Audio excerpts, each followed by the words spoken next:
point in the challenge. Nothing all that crazy, but I did find myself really enjoying a more simple but still super satisfying type of trick stab, and that was the drop stab. As the name suggests, a drop stab involves us falling from a higher position down to a lower one to stab somebody. It's by no means a mechanically demanding stab to pull off, as the only skill required is to make sure you time your jump right so you don't accidentally fall in front of them, but even if it is relatively easier to do, that doesn't make it any less satisfying. To be honest with you, I don't even know what it is specifically that makes them so fun to pull off. Is it the setup it requires? Is it the velocity at which you fall at? Is it the fact that your enemy doesn't see it coming? I'm not entirely sure, but what I do know is that when I launch myself off the rocks at Badwater first, down onto some unsuspecting engineer, I feel like Corvo Otano from Dishonored pulling off a clean-ass drop assassination on the gloomy streets of Dunwall. Now, as a drop stab connoisseur myself, who had a whole 20 days of experience under their belt at this point, I must tell you that there are two types of drop stab. One, there's the basic type I've been talking about so far, but two, there's also the more complex drop stab where you have to quickly adapt to the situation at hand. For example, take a look at this clip on day 10, where I'm on upward and decloak to see if I can get a stab on this heavy eating their sandwich. I walk up and unfortunately for me that back hitbox is not going to line up, so I give them a disapproving shake of my head before retreating to the window and jumping out to escape, only to realize there's a pyro below me, so I quickly spin around to be facing his back and pull off a quick reactive drop stab. Well, here on the same day where we're pushing last on Badwater, I drop down from the high ground only to see a heavy respawning, so I quickly readjust to bounce off the railings into this sort of drop stab stair stab hybrid. There's honestly so much creativity to be had here when it comes to drop stabs, with all the spins, different heights you can jump from, and quick reactive plays you can pull off, which is what made it my favorite type of stab with Spy in these early stages of the challenge. It may not always be the most mechanically impressive thing to pull off, but that doesn't stop them from being a whole lot of fun. Now, to wrap things up for this second block of the challenge,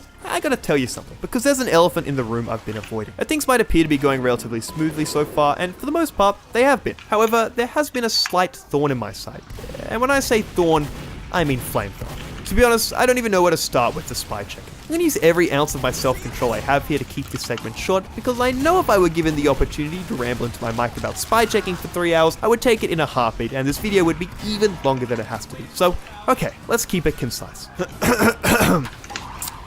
Spy checking fucking sucks. I know, really controversial take when you have to play Spy for 100 days, but oh god, was it driving me up the walls, and we were only 20 days into the challenge so far. The first thing to note here is that when you hit a backstab, it makes a loud ass audio cue of your enemy screaming, which everyone can hear. Take a look at this clip on Upward, where we get a nice and simple stab on this heavy, just for the pyro to snap around and burn us to a crisp. But that's the first problem we run into. The next thing to note here is that playing well is actually to your own detriment as Spy. As any other class in the game, the better you play, well, the better you do. More kills, more points, more assists, more whatever. It makes logical sense, right? But playing well as Spy unlocks something primal in the enemy team, because the more and more backstabs you get, the more and more paranoid your opponents will become. You kill somebody once, no big deal. They might turn around a couple times as they respawn. You kill somebody twice, well, now you've annoyed them a little. They'll be on the front line minding their own business until suddenly they'll start spinning to check if you're around. You kill somebody 3 times, that's the point of no return, because that's when you start seeing rage pyros come out. Take a look at this clip from later in the challenge on day 70. We're on Barn Blitz, and I get behind the enemy team to secure a stock standard stab on this sniper.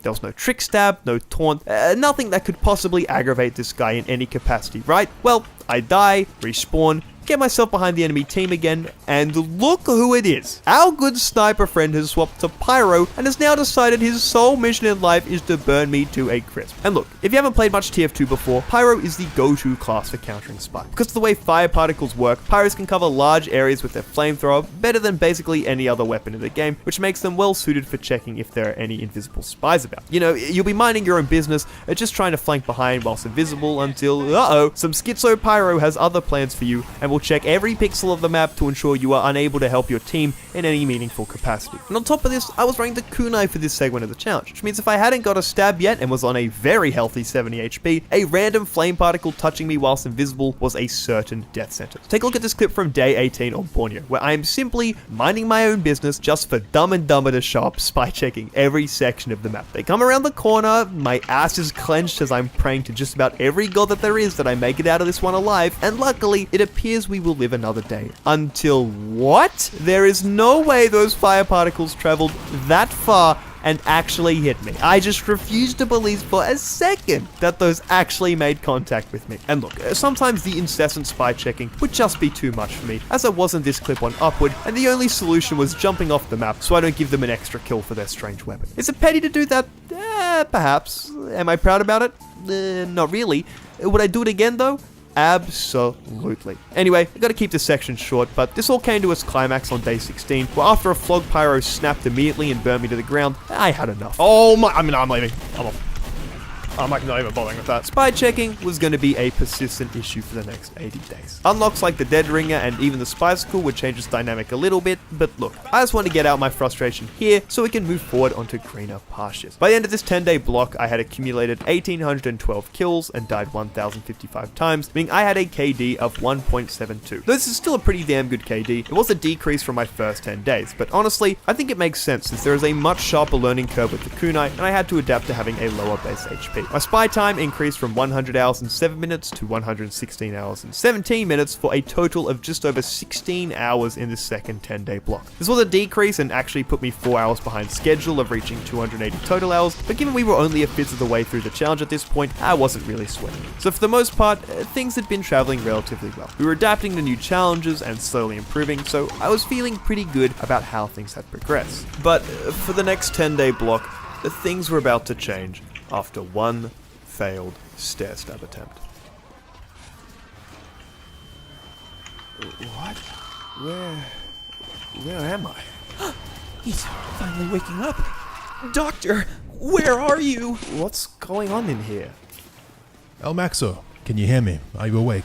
Yeah, who are you? I'm Dr. Harrison from the 2 Ford Private Hospital. I'm here to help. Wait, a hospital? Am I okay? What's happened? We're not entirely sure. There were reports from the scene that you suddenly collapsed after hitting an absolutely filthy stair stab on Badwater. Nice, by the way. Oh god, I blacked out? Yeah, so you were rushed here, and we ran some brain scans, and, well, I don't know how to tell you this, but we found something slightly concerning. What did you find, Doctor? What could it possibly be? Well, the CT scans revealed an abnormal growth next to your amygdala. Doctor, no, don't tell me. Do I have a tumor? No. Unfortunately, it's even worse. You have stage 1 of what we call spy brain rot. No, this can't be, Doctor, please. It's only been 20 days. How can this happen? Sir, please calm down. We'll give you the best treatment we have. You can make it out of this, Max. All hope isn't lost yet. No, I don't think you understand. I'm a soldier, man. I love soldier. Get me out of here. I need to play soldier now. Nurse! Nurse! Nurse! I need your help. We have to restrain him. No, let go of me. No, please, Doctor.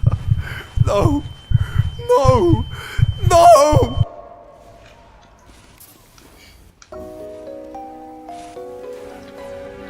Moving into days 20 to 29 of this challenge, I came to a very, very scary realization. I was starting to indulge in all the toxic tendencies of spy mates. You remember all the way back at the start of the video, I talked about the certain stereotypes associated with spy players. And going into this third block of the challenge, I realized that I was starting to adopt more and more of these characteristics.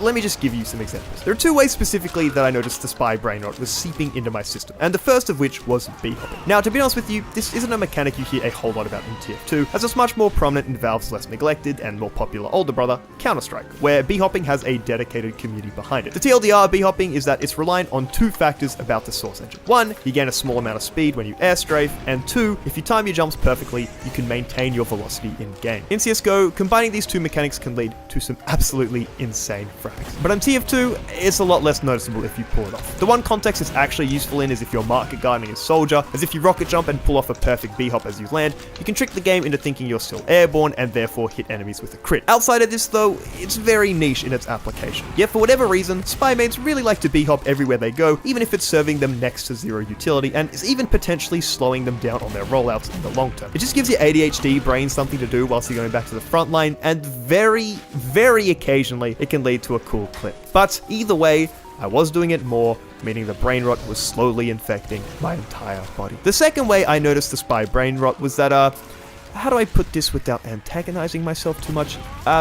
Let's just say I was starting to get more frustrated with the game. You saw a glimpse of this in the previous section on day 16 where I rage quit after one too many spy checks, but this was going to become a much more common recurrence as the challenge progressed. If my team was looking hopeless or the enemy team just had a composition that I was not going to penetrate, sometimes I just cut my losses and re-queue to avoid the pain of dying on repeat to 3 pyros permanently spy checking the engineer's nest. Now, don't worry too much, this is only stage 1 early onset spy brain rot, meaning we still have some time on our hands, but let's just say later on in the challenge as my condition worsened, I may or may not have broken my fan from hitting it too hard after dying one too many times on day 92 of the challenge. But hey, that's just some fun that we can look forward to later in the video, right? So anyway, why do I bring up the spy brain rot? Well, as we enter the next 10-day segment of this challenge, it means I need to swap around my weapons. And unfortunately, it was time for me to indulge in the quintessential sweaty spy main loadout for this portion of the challenge. And oh god,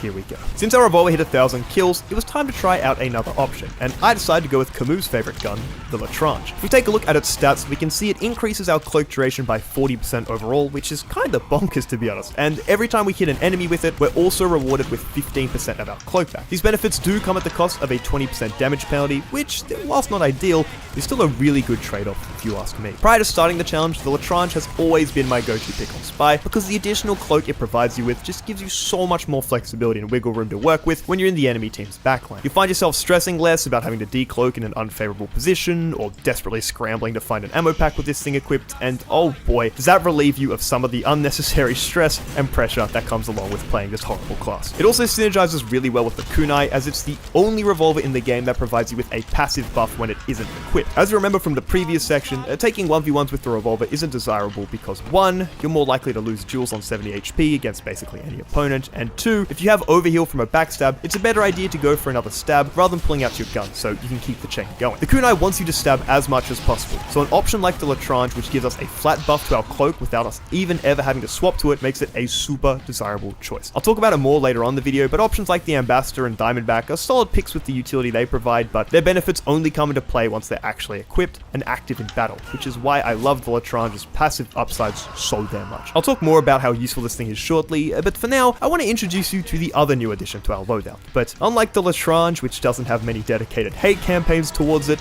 this next weapon is slightly more controversial. So say goodbye to the Invis Watch, and hello to the Dead Ringer. Yeah, shut up, I hear you, okay. Look, even if you try to burn me at the stake for my crimes against humanity by choosing this unlock, it doesn't matter, because guess what? I'll just feign my death the second a flame particle hits me, and run away before you even realize. Now, I don't want to unpack every nuance there is to the Dead Ringer just yet, so for now, I'll give you the basic rundown. Unlike the other watches which allow you to go invisible on command, the Dead Ringer is reliant on us first taking damage. Once you right click, you'll see that the Dead Ringer pops up in your left hand, and if we get hit by a bullet, explosion, fire particle, melee swing, or even if we take full damage, we will be turned invisible, and a fake corpse of ours will hit the ground to fool the enemy team, but I'm putting a big asterisk here because it usually won't trick anyone, but more on that later. For these first 3 seconds of our cloak, we are given some pretty major buffs, such as a speed boost, meaning we can move around faster, afterburn immunity, which is a godsend for escaping pyros, a 65% damage distance, and we won't reveal ourselves if we bump into enemies. This does come at the cost of losing half of our cloak bar immediately, and the remaining 50% charge depletes over the 7 seconds of invisibility we have. Because the Dead Ringer can't cloak on command, it does mean we'll need a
100% of our charge before we're able to use it again, and this is made even more painful because we're actually unable to pick up ammo packs or use dispensers to speed up this process. The other important change to the Dead Ringer is its comically loud decloak sound. With the Invis watch, you can usually get away with decloaking near an enemy as long as the battlefield is roaring with gunfire, but the Dead Ringer, if you decloak in a 20-kilometer radius of your target, they'll still probably manage to hear you, meaning you often have to travel pretty damn deep into the backline if you don't want to get caught out. Okay, so there's a basic rundown on how our 2 new additions to the loadout work, and I think it's important you have that context going into this next segment of the challenge because I had a very specific goal for these next 10 days. This is the Sweaty Spy main loadout for a reason, as once you piece these 3 weapons together, you are primed to hit trick stabs.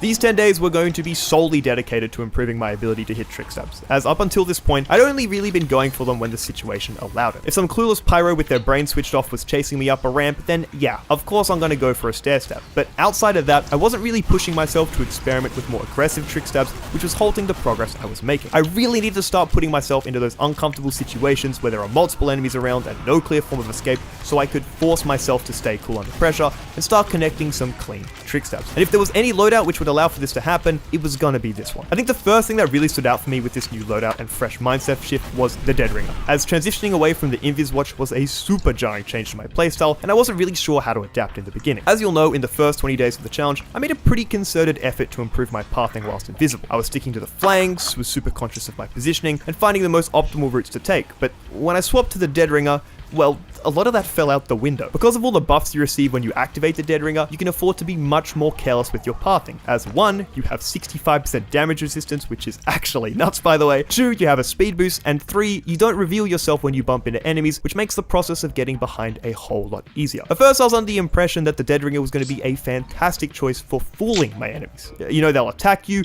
you'll fake your death, meaning they'll let their guard down because they think you're dead, just for you to emerge moments later from the shadows, inserting your blade in their spine without them ever suspecting a thing. But in practice, this isn't how it went at all. Like sure, if you want to try and fool enemies this way, be my guest. If you want to use a believable disguise, take a bit of damage first, start backpedaling as if you're retreating, and then activate your Dead Ringer, it'll probably look like a believable death. But honestly, why bother? If you're successful with this even once and you manage to get a stab on an opponent you deceived, well, there goes your surprise factor. From that point onwards, anytime they allegedly get a kill on you, they won't drop their guard because they know you have the Dead Ringer equipped, making it a lot harder to pull off successive stabs. From my experience very early on, I found your best bet is to get invisible as quick as possible and by any means necessary, which usually means marching to the front line with your Dead Ringer out, copping a stray minigun bullet from the other side of the map for the least believable death ever, and quickly repositioning yourself with all those powerful buffs you get. It just isn't worth all the setup of making your death look convincing to the enemy team when it's way more valuable to get yourself behind as fast as possible when you can start to actually do some work. It is a little sad that this carelessly hyper-aggressive style of play is so popular with the Dead Ringer, but because it's been in the game for almost 14 years, it's just really hard to genuinely deceive your opponents nowadays, and you're just better off making the most of the speed boost and tankiness it rewards you with, rather than praying to God you're able to fool your enemy with the believable death. And look, I'm not going to sit around and tell you this made it any less enjoyable to use, because God, those buffs you get for the first 3 seconds were so damn fun.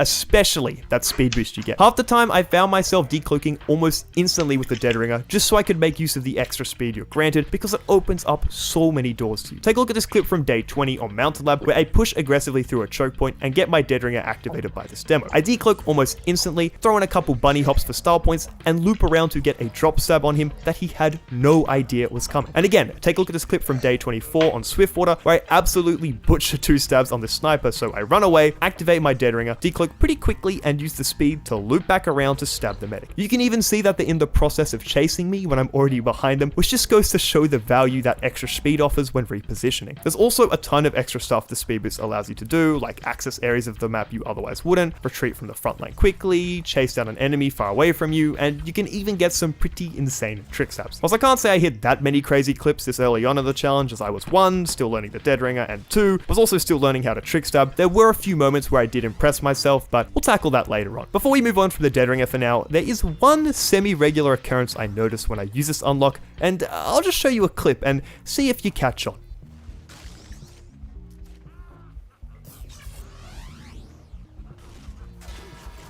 Yeah, for some reason, I found that people had the audacity to taunt after killing a dead ringer spy. Look, if they don't know I'm using it at first, then it's fair game. We all make mistakes. But so often, I would find myself faking the most unbelievable deaths, and some absolute nimwit would actually fall for it, think they are some absolute genius for killing me, taunt on my fake corpse, just for me to reappear behind them and promptly shit on them. One of my absolute favorites happened here on Badwater, where I hit this nice drop stab on a pyro, taking me all the way up to 210 HP. I turn around and this other enemy pyro saw me hit that stab. He knows I'm overhealed, so he fires off a flare. I use the dead ringer, start to loop back around, and oh, bro, really? You think a single flare just killed the 200 HP spy? Well, bad news bears, I'm still alive. And to top things off, he types in chat, oh shit, the dead ring, then leaves the game. Look, if you know an enemy spy is using the dead ringer, put your ego to the side and refrain from laughing at them when you kill them, because there is nothing more humiliating than being stuck in a taunt and hearing that painfully loud decloak sound and knowing what's inevitably coming for you. But alright, I've hyped up this block of the challenge as the trick stabbing arc, so I think it's time we take an in-depth look at them, and specifically stair stabs. If you ask me, I'd say it's easily the most iconic type of trick stab in TF2, as the idea of launching yourself over your opponent's head to stab their back is,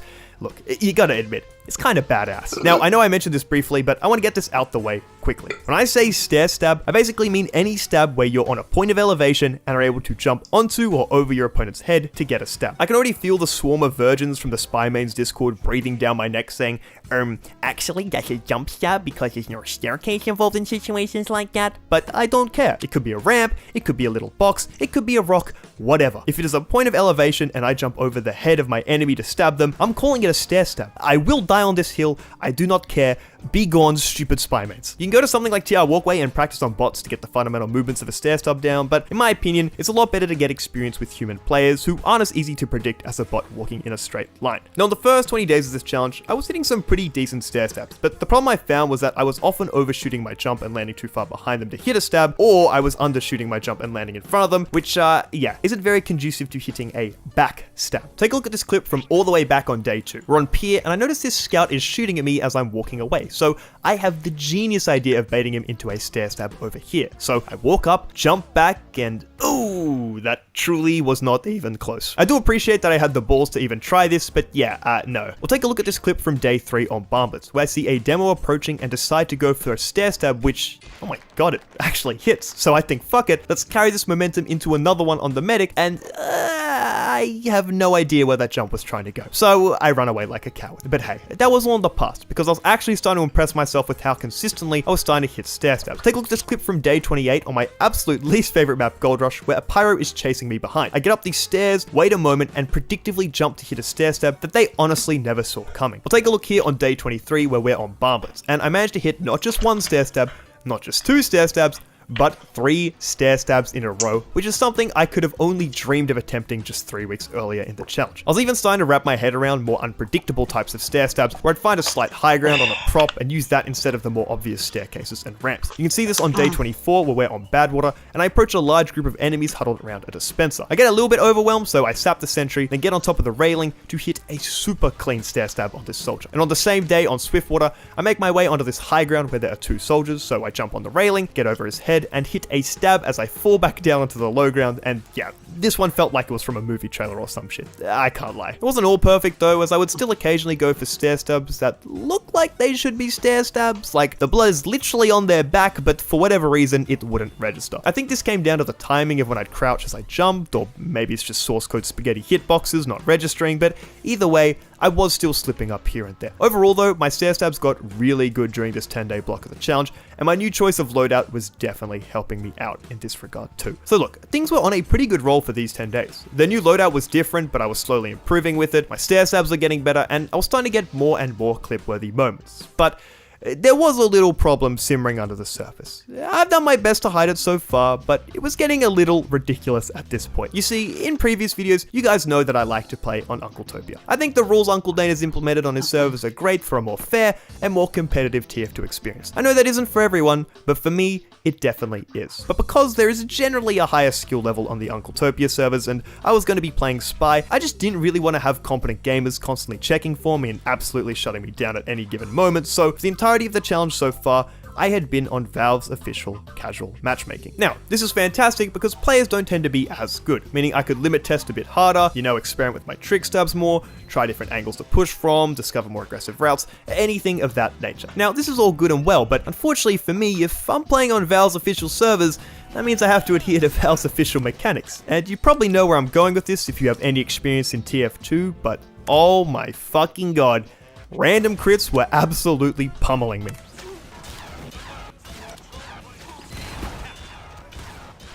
I actually have not died to so many random crits as I have in the last hour. Now don't worry, I'm not just going to sit here and whine you about random crits being unfair in a general sense, because one, we all know they're complete bullshit, and two, much smarter people have already talked about it, but what I did realize as random crits continue to ruin my life through the challenge was that they actually disproportionately affect spy players more so than any other class in the game. Let me explain. In TF2, you have a 2% chance to get a random critical hit, which triples your damage output in an instant. However, the more damage you do, the higher this chance gets. So if you've dealt 0 damage in the last 20 seconds, you have a 2% chance to random crit. But at 200 damage, this becomes 4.5%, at 400 damage, this is 7%, and this caps all the way up at 800 damage, where you will have a 12% chance to randomly crit. This alone is an absolute joke of a mechanic if you ask me, but it gets even worse when we look at melee weapons. The base chance to randomly crit when you have your melee out is 15%, and if you've done 800 damage in the last 20 seconds, this goes all the way up to a 60% chance. So you might already know these numbers and be thinking, well,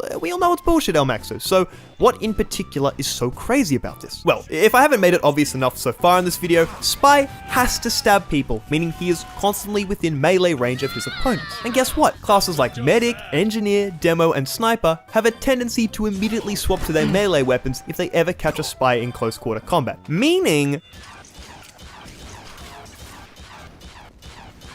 life is pain!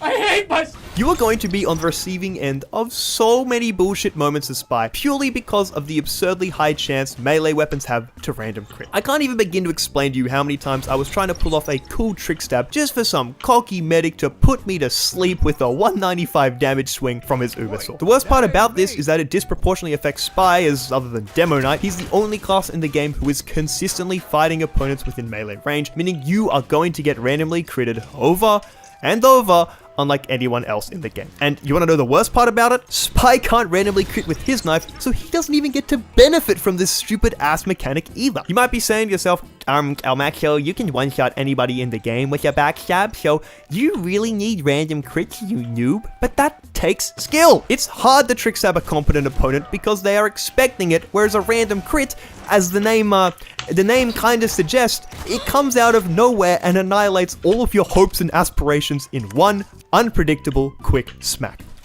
Oh my god, he gets a random crit again. There are even moments where kunai overheal wasn't enough to prevent a random crit, like here on day 29 where I'm on Harvest. I get a quick stab on the sniper, giving me a nice overheal, then the enemy reacts and oh!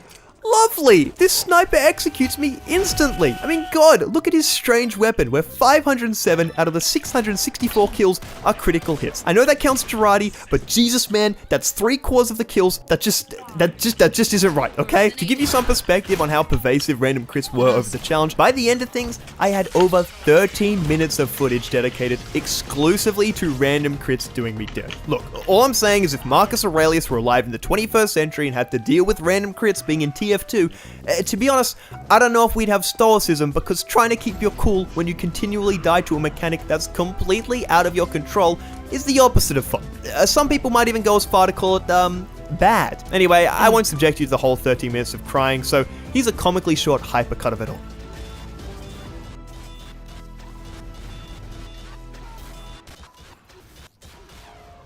There's like another 100 clips, but I figure we don't need any more hypercuts, do we? I think that's enough, so let's just move on. But you look at that. I think it's good I got that out of my system. So I think I'm ready to wrap up this section of the challenge now. By the end of this 10-day block, I had accumulated 1,969 kills and died 1,064 times, meaning I had a KD of 1.85, which is an increase of 0.13 or 75%. My spy time also increased from 116 hours and 17 minutes to 135 hours and 9 minutes, for a total of just under 19 hours in this portion of the challenge. Things were well and truly underway at this point, and I could feel myself getting better day by day when it came to the fundamentals. Unsurprisingly, when you play a class for 3 hours every day for almost a month, you're gonna start to see some progress. I think the highlight of this 10-day block definitely came on day 22, where I managed to get 170 points on one half of Thunder Mountain, meaning if the game went to completion, I could have potentially closed things off with a staggering 340 points in just one game. The only issue at this point in the challenge was that I was more and more realizing that to reach my goal of 280 hours by the end of 100 days, I needed 2 hours of in-game spy time every day, but I was slowly realizing that this translated to close to 3 hours of TF2 every day, which is more than I anticipated going into it. Currently, I was playing just over 2 hours a day, and this meant I was about 5 hours behind schedule at this point in the challenge, which was going to mean I needed to play even more as I progressed. Overall though, things were still traveling really well. I was having a good time, I was progressing nicely, and I was looking forward to all the new weapons I was going to be trying out. And speaking of, we were actually going to see a couple of new faces featured in this next part of the challenge, and it was going to be some of the most fun I'd have. For the past 20 days of the challenge, I had been using the kunai, and it had racked up a pretty impressive 3,015 kills, but as you'll remember, one of the criteria for this challenge is that we needed to get 1,000 kills on each weapon, meaning it was time to introduce a fresh face to the roster, and this guy would turn out to be some of the most fun I'd have for the entire 100 days. Ladies and gentlemen, meet the Big Earner. If I had to boil down the two most popular choices when it came to Spy's knives, it would be the kunai and this big fella right here, as they both provide you with some insanely powerful buffs when you hit a successful backstab. As I've talked at length so far, the kunai gives you that cushy safety net of a massive overheal when you get a backstab, but the Big Earner, well, just take a look at this clip and see if you notice anything. Oh, wow. Honestly, I think my reaction to what just happened summarized things pretty nicely. Because holy shit, did you see the speeds I was traveling at during that 4-man chain stab? If that clip didn't make it obvious enough, the major upside there is to using the Big Earner is the speed boost it grants on kills, which is useful for a myriad of reasons. But before we dive into that, let's actually take a look at the drawback of this knife, and that is its health penalty. Although this downside isn't as intense as the kunai's, we drop from 125 HP down to 100 if we select the Big Earner. And if you've played TF2 for an extended amount of time, you'll know that is a pretty problematic health threshold to be at, because we can now be one-shot by... oh god. The Scattergun, Force of Nature, Soda Popper, Baby's Face Blaster, Backscatter, Rocket Launcher, Direct Hit, Black Box, Cow Mangler, Beggar's Bazooka, Reserve Shooter, Equalizer, Grenade Launcher, Lock and Load, Iron Bomber, Huntsman, Fortified Compound, Ambassador, and Diamondback. On top of everything that could one-shot us before. It's such an irritating health level to be at, but because I was going to be using the Dead Ringer with it, I was hoping that the extra form of defensive utility that provides could reduce the amount we'd be suffering with this lower health pool. It's also important to note that along with a speed boost, the Big Earner also rewards us with 30% of our cloak back on a kill, and as you remember, we can't actually use ammo packs or dispensers to regen our Dead Ringer faster, meaning these two weapons were going to synergize really nicely together moving into the next 10 days. And look, yeah, I'm going to cut straight to the chase here. I fell in love with this knife basically instantly. If there's one thing Funk has deeply ingrained into my psyche over the years, is that the combination of 1, moving at high speeds, and 2, shooting enemy gamers, is like the coolest shit ever. So when you give me a knife that lets me zoom around the map to change stab after stab after stab, yeah, I'm probably gonna have a good time. By far, what I found to be the most useful aspect to the Big Earner is its ability to gap close, which led to these absolutely filthy chain stabs during the challenge. This is one of those things I can't explain to you with words as much as I can show you clip after clip after clip, where I'd simply get one unsuspecting stab on an enemy and then turn it into a speedy spree of absolute mayhem. Take a look at this clip from day 34 on Barmblitz, where I get one quick stab on this soldier, zoom up the stairs to get another soldier, drop down amidst the spy but then stab this demo, then zoom on over to the choke and get a third soldier before topping it all up with a speed boosted strafe stab on this medic. We'll take a look here on day 33 on Upward, where I get a stab on this first pyro, use the speed to go over and stab the second pyro before zooming across the gap and backstabbing a third pyro. I don't even know if the speed boost was absolutely necessary to get all three pyros there, but I can safely say it made it feel like 10 times cooler to pull off, and that's what had me so enticed about the big earner so quickly after picking it up. I will admit that I thought the best use for the big earner going into this block of the challenge was going to be when it came to trick stabbing, as having a faster movement speed allows you to strafe behind enemies more easily or start stair stabs from even further away, but to be honest, it was a rarity that I'd ever pull anything that impressive off. There was a pretty cool moment on day 30 on Nucleus where I stab a sniper, move on to the pyro, and whilst I have the speed boost, do a little ring around the Rosie on this column to confuse the soldier, and ultimately strafe stab past it. Or here on Snowy Coast on day 37, I get a butter knife kill on the scout, which surprisingly still gives you the speed boost, so I use it to make this jump over onto the heavy, where I get a clean little stair stab. Outside of limited examples like those two clips though, I gotta be honest, I wasn't able to hit that many speedy trick stabs at all. I had this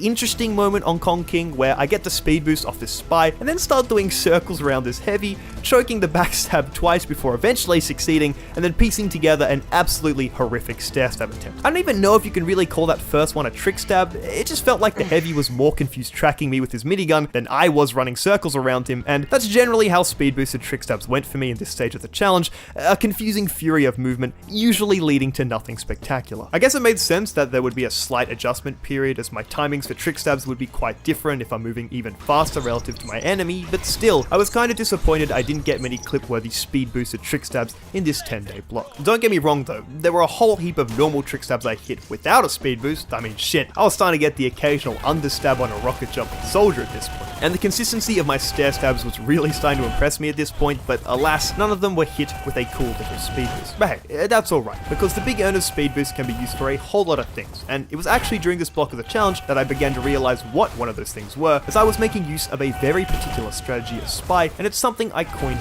the loop playstyle. Take a look at this clip all the way back from day 2 of the challenge where I'm on high pass, and we can actually see a very early prototype of the loop playstyle here. I come from the health pack up to the point to get an easy stab and sap on this engineer before quickly going invis and heading straight back down to where I came from and securing a stab on this sniper. Admittedly, it's not the best example, but it shows the early thought process of me realizing, hold on, you can retread the ground you've come from to repeatedly get kills. Now fast forward to day 7 where we're on Borneo, and I drop down from this high ground to stab the heavy, then cloak away up the staircase just to get back to my initial position and repeat the exact same maneuver, only this time on the enemy medic. I don't know why this clicked in my head so early on, but I began realizing that a really easy way to rack up kills as spy was looping the same path over and over. I don't actually know why this works. If anything, I thought people would see or hear their teammates die nearby and be extra cautious approaching the area, but no, I could just do the same loops over and over to an alarming degree of success. Take a look at this clip from day 39 on Dust Bowl, where I'm defending and dead ringer back behind them, stab this obvious spy, then speed my way up the stairs to get another kill on this demo. You might think,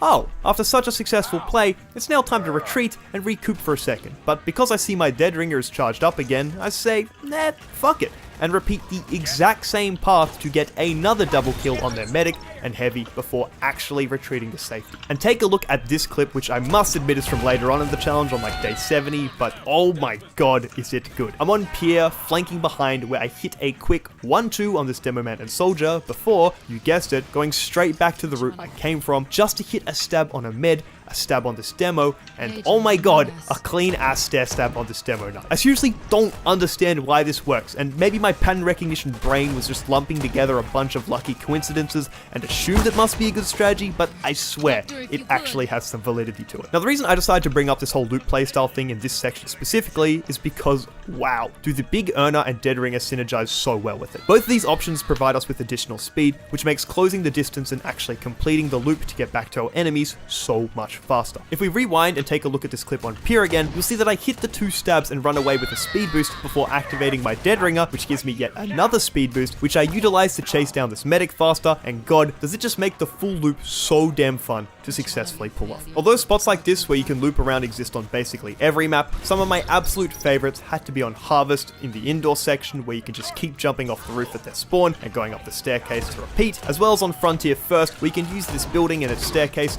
to farm clueless gamers. Again, I don't even really understand why this looping strategy works so well for me, but given any opportunity to attempt it, you just know I would, because it felt like some kind of black magic cheat code for stacking up huge kill streaks. And on the topic of big kill streaks, I gotta admit something to you guys. You know that so far in this video, I've liked to switch up my loadout in each block of the challenge, so I can get closer and closer to 1,000 kills on each of Spy's weapons. Well, I actually made another change to my loadout with the Big Earner on day 30. You see, I thought having both the Lestrange and Big Earner at the same time would be slightly overkill when it comes to getting your cloak back, as they both fulfill a pretty similar purpose. So I took a look at some of the other options we had available in the revolver slot that we hadn't tried yet, and there was the Ambassador, which I actually plan to use in the next 10-day block, there was the Enforcer, which I was doing everything in my power to avoid for the time being, and finally there was, the Diamondback.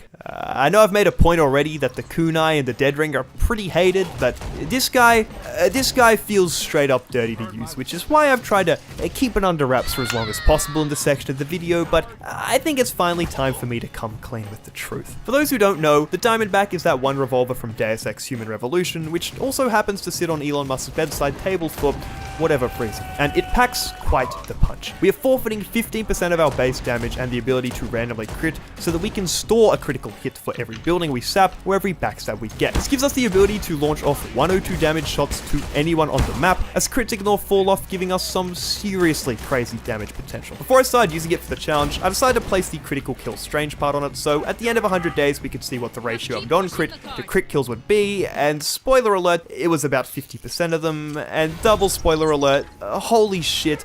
After using this weapon for like a few days, I quickly realized just how absolutely disgusting this crit mechanic is. The most common critique you'll find about the Diamondback is that it rewards you too generously for playing Spy, just how you're supposed to. You know, the whole point of your class is to backstab people and sap the enemy engine's buildings, so buffing Spy for doing those two things seems kinda unbalanced, and yeah, look, it almost definitely is. Take a look at this clip from day 30 on Powerhouse, where I had previously hit 2 stabs and sapped a couple of buildings, meaning I had 4 crits loaded in my Diamondback. So I decided to come up to the window for a vantage point, and oh my god, I just executed that engineer in 2 shots, and look how far away he was. I also get another kill on this demo down below me too, but geez, personally, I don't think the guy who can one-shot any enemy in the game from close range should also be able to do, well, whatever the hell that was to that engineer. And again, take a look at this clip from day 38 on Kong King, where I walk around a corner to see a Spy get a backstab, and he then proceeds to laugh at his victim's icy corpse, which is very alpha by the way. So I pick myself up a free stab on him, giving me a critical hit for my Diamondback, meaning I'm able to whip around 180 degrees on this unsuspecting sniper and one-shot him.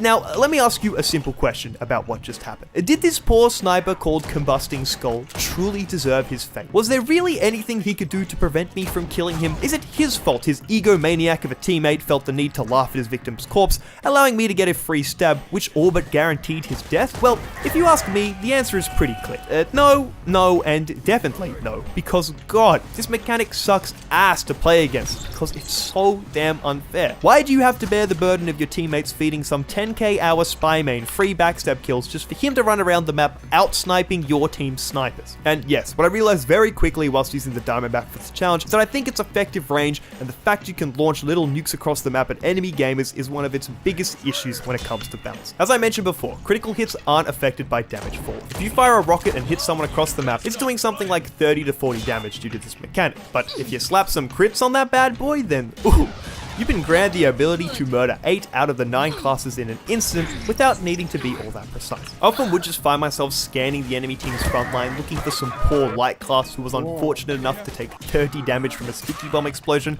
and proceed to cross-map tomahawk them like I'm in Call of Duty with a juicy 102 damage crit. I hate the idea that a class like Spy, who has the ability to instantly end the life of anybody in the game with a backstab at close range, can also have the ability to instantly end the life of somebody from longer ranges, and you might be thinking thinking to yourself, isn't that what Spy's other revolver, the Ambassador, can do too? And whilst I will be talking about it in depth in the next section, I will say here that 1, the Ambassador got absolutely gutted in Jungle Inferno and had damage fall off applied to its headshot damage, and 2, it actually takes skill to hit a headshot. Being rewarded for stuff as basic as backstabbing and sapping, which are your 2 primary functions as Spy, just feels like way too low of a threshold to be able to instantly execute classes so far away from it. This is the reason that I think the Girardi and Bushwhacker on Snipe is so broken as well, because we have this long-range assassin who can drop 5 out of the 9 classes in 0.2 of a second from anywhere on the map, who can also turn around to a Spy at point blank, throw a jar of piss on them, and proceed to shut them down with a 195 damage crit.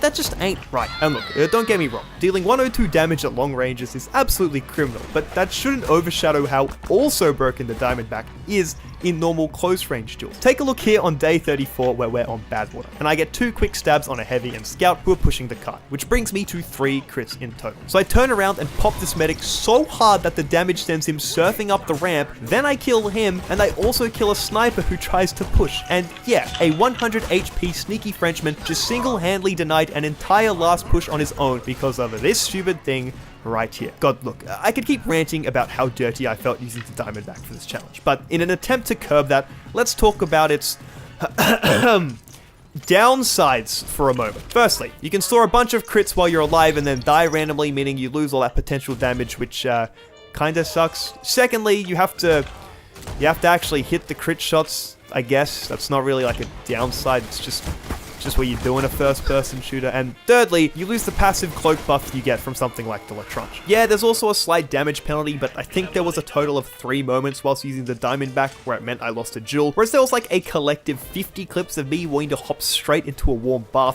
for how dirty I felt after nuking some poor soul from across the map. Overall, a bad weapon for bad people. It probably needs a nerf, I don't really know. It's obscenely strong and it was doing a whole lot of work whilst I used it for the challenge, but I couldn't shake the feeling of how damn unfair it felt to use. But okay, now that I've revealed the truth about secretly using the Diamondback, I think it's time we move on to greener pastures. And when I say greener pastures, I mean that up until this point in the video, I've kinda overlooked one of Spy's most foundational mechanics, and that is disguises. One thing I promised myself I'd do at the start of this challenge was to watch some guys on YouTube to obtain the wisdom of much better Spy players, so I could prevent all the pain of screwing up over and over without even realizing. You know what they say, right? A smart person learns from his mistakes, but a truly wise person learns from the mistakes of others. Quote Mr. Paladin or something. Now, did I actually adhere to that promise? No. And that was pretty stupid. I mean, I knew the importance of disguising early on, and I don't think I did a particularly bad job at it, but I definitely started to learn just how powerful good disguise choices could be as the challenge progressed, especially when you make the most of the environment around you. Take a look at this clip from all the way back on day 2 of the challenge where we're on Swiftwater, and I, for some reason, think I am an absolutely Oscar-worthy actor. I pick a sniper disguise because I'm like looking through the sightline like I'm a sniper on the enemy team, and I'm strafing all around, and then I awkwardly look to get a stab, but then turn around, back to sniping, then everything gets real messy and we get a kill, but I'm not particularly proud of it. You know, I can appreciate the thought here with my acting, but oh boy, was the execution lacking substantially in these early days. Things did start to look better over time though, as you can see here on day 13, where I do a much more convincing job with the sniper disguise. I position better, I don't make eye contact with any of the enemies, I even commit to the disguise after I go in too early, and ultimately, my patience is rewarded with a quick little double stab. This clip highlights something about disguising that I began to learn very quickly in this challenge, and that's how important not looking at your enemies is, because it is unbelievably... Oh god, do I really have to use this word? It is unbelievably suspicious if you decide to make eye contact with your enemies. There aren't that many valid reasons for your teammate to be staring you intensely in the eyes unless they 1. Feel a certain type of way towards you, or 2. Happen to be a conniving Frenchman on the opposing team, and it's probably the most obvious tell that newer spies give away when they're about to go in for a stab. Now if you're super aware of your surroundings and know that there's nobody around to see you, then sure. You can glue your eyes to your target's back as you approach them to make sure you don't mess up the stab, but that isn't a privilege you're always going to have. One of the skills you have to learn to master as Spy is using your peripheral vision and other environmental factors objectives to know where your opponent is without directly looking at them. You can see this on this clip from day 27 on Borneo, where I'm in a great position to get a stab on this soldier. However, because I don't know if there is a group of enemies coming from behind who would notice my suspicious behavior instantly, I make sure not to stare directly at him and instead look forward towards the cart like one of his teammates would, and that way I can safely get the stab. This was actually funny because as I quickly turn around at the end of the clip here, you'll notice that there were two enemies right behind me who would have 100% known I was a spy if I decided to have a staring contest with the soldier's back hitbox as I approached it, meaning I almost certainly would have been caught out. Another great way to trick enemies with your disguises that I learned relatively quickly was using this key right here. You see it? It's the S key, and if you press it in game, you walk backwards. I know, truly revolutionary stuff, but seriously, this key has been blessed with eldritch powers because it is perhaps the most consistent way of fooling literally any enemy ever that you're on their team. Don't believe me? Well, have a look for yourself. I'm on Badwater, I'm disguised as a spy, I hold the S key as if I'm retreating from the front line, and yep, this soldier buys the act entirely, so I clean him up. Here on Powerhouse, I glance back quickly and see enemies are coming, so again, I hold that S key and backpedal straight into the scout for another free stab. And finally, here on Dust Bowl, I turn my back as I approach the choke, holding my S key, fooling everyone as I backpedal and leading to a quick double stab on this pyro and heavy. You do need to have good map awareness to pull this off, because if you end up backpedaling straight into an enemy and awkwardly bump into them, you're gonna get caught out instantly. But if you time it well and know what situations to use it in, backpedaling will convince your opponents that, this guy must be retreating from the front line, and oh look, he can't be a spy because he's not looking at us and he trusts us as his loving teammates that will take care of him. But no, unfortunately for them, you're just a big brain spy player who knows how to manipulate the trust of others like any good human being should. This all might seem super pedantic, but when you're going up against more competent players, I really can't overstate how important I found small tricks like avoiding eye contact and backpedaling to be when you're trying to blend into your environment. Any subtle movement or stare in the wrong direction can absolutely blow your cover, and that's the last thing you want if you have a knife like the kunai or big earner equipped, which lowers your base health pool already. I will admit that later on in the challenge, I kind of stopped putting in the effort with making a convincing disguise because I found myself leaning really heavily on the Dead Ringer's inbuilt resistances, which don't require you to pick good disguises when you're trying to get behind. But hey, for now, I was still dishing out some Oscar-worthy performances to socially engineer enemy gamers into giving me their back hitboxes. But alright, I think it's time we take a recap for this 10-day block of the challenge. My strange beard hit the highest rank at 15,000 points on day 34, my big earner reached 1,000 kills on day 37, meaning we could tick another weapon off the list, and I even snuck in a 23 kill streak on this great game I had on Badwater on day 39, which was very nice. I accumulated a total of 1,853 kills and died 827 times, leading to a really impressive KD of 2.24, which was a significant improvement, and I think that's because I was really starting to wrap my head around using the Dead Ringer, and also the Diamondback was just filthy and definitely getting me some extra undeserved kills. My spy time increased from 135 hours and 9 minutes to 150 hours and 34 minutes for a total of 15.5 hours, but this actually meant I was well behind schedule. I was actually supposed to be at 160 hours at this point in the challenge, and I was more and more realizing that 2 hours of spy time on my stats page was definitely not equivalent to 2 hours of time in TF2 itself, meaning I was going to have to start playing more each day, which is going to be fantastic for my mental health. Yeah, I'm just sure of that. But look, my KD was crazy, I was actually starting to get really good at spy at this point, and I was still feeling great about the challenge in general. I mean, I was getting slightly frustrated at the occasional bullshit moment, but it wasn't anything too bad. Unfortunately for me though, our streak of good times was going to come to an end, because for the first time in this entire challenge so far, I actually started to dread logging onto TF2 every day, and that's thanks to a new loadout we were going to be using. Can I keep it real with you? I was really looking forward to this 10-day block of the challenge because this was gonna be gunspike time. I was gonna get up my ambassador, I was gonna hit some clean-ass headshots, and absolutely dominate every server I touched. Look, you can even see here all the way back on day 12 of the challenge that I'm excited to start using the ambassador I got because it's got such nice parts on it. Did you get a Aussie? Yeah, it got headshot kills, damage dealt, and players hit, and it's villainous file. No! And I mean, look at this thing. It's Australian, it's pro kill streak, it's got headshot kills and damage dealt. It's beautiful. Truly a work of art. I was so unbelievably excited to shake things up for a little bit by only using my ambassador, and wow, it was easily the biggest letdown of the entire challenge. But God, I think I'm getting a little too far ahead of myself here. As you've seen throughout this challenge so far, there are many ways of playing Spy. We've seen how your playstyle can switch up depending on which knife you use, like with the kunai, we're playing a whole lot more aggressive than we are with the stock knife, for example. But we can actually take it even further than than that because we have subclasses. If this is your first time watching the Elmaxo channel, you might not know too much about Gunspy, but I have always had a massive soft spot for this subclass in my heart. Last year in March, I released a video called Gunspy Unleashed, where I ran around the streets of Sydney dressed up as John to show the world my unwavering dedication to this beautiful class. And really, do you want to know how much this subclass means to me? Well, I mentioned it earlier, but as a quick reminder, John the Gunspy is literally permanently etched onto my shoulder, and if that isn't dedication, then I don't know what is. As Gunspy, we are foregoing the almighty power of the knife and its ability to instant kill in favor of the revolver. This transforms us from a short-range melee assassin into a mid-range power class. Though I will put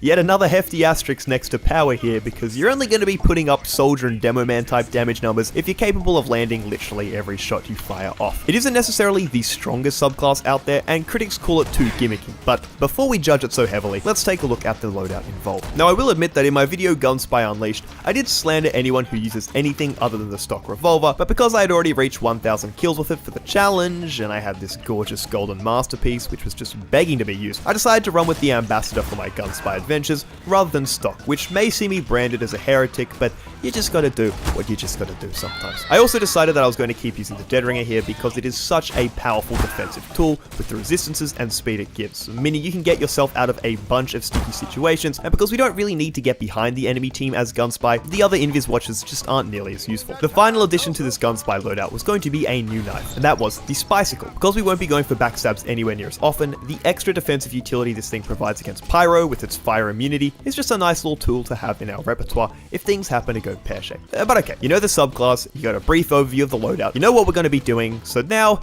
it's time to actually show you how well things went, and no, as I said, it was all very underwhelming, and that's mostly thanks to the Ambassador. If we take a look at its stats, it does 15% less damage, it fires 20% slower, and it can't randomly crit, but that is all a trade-off for the massive upside of being able to headshot your opponents. You remember how the Diamondback could fire off 102 damage shots from across the map just because he got a backstab or sap? Well, the Ambassador can do this too. The only difference is that it actually takes an enormous amount of skill to line up your crosshair on an enemy's head at longer distances to secure that big damage reward. Except wait, no, I'm straight up lying to you, because if the Ambassador could do 102 damage headshots to enemies across the map from you, even if it did take a lot of skill to hit, it would be broken. And it was broken for so long. This thing used to be public enemy number 1 when it came to Spy's weapon balance, so on Jungle Inferno all the way back in October 2017, Valve gave the Ambassador fall-off damage, meaning at longer ranges, your headshots would now only inflict 54 damage rather than 102, aka an almost 50% decrease in its power. This was basically every Spy main's 9/11, because the Ambassador went from absolutely busted to basically the worst option to choose from.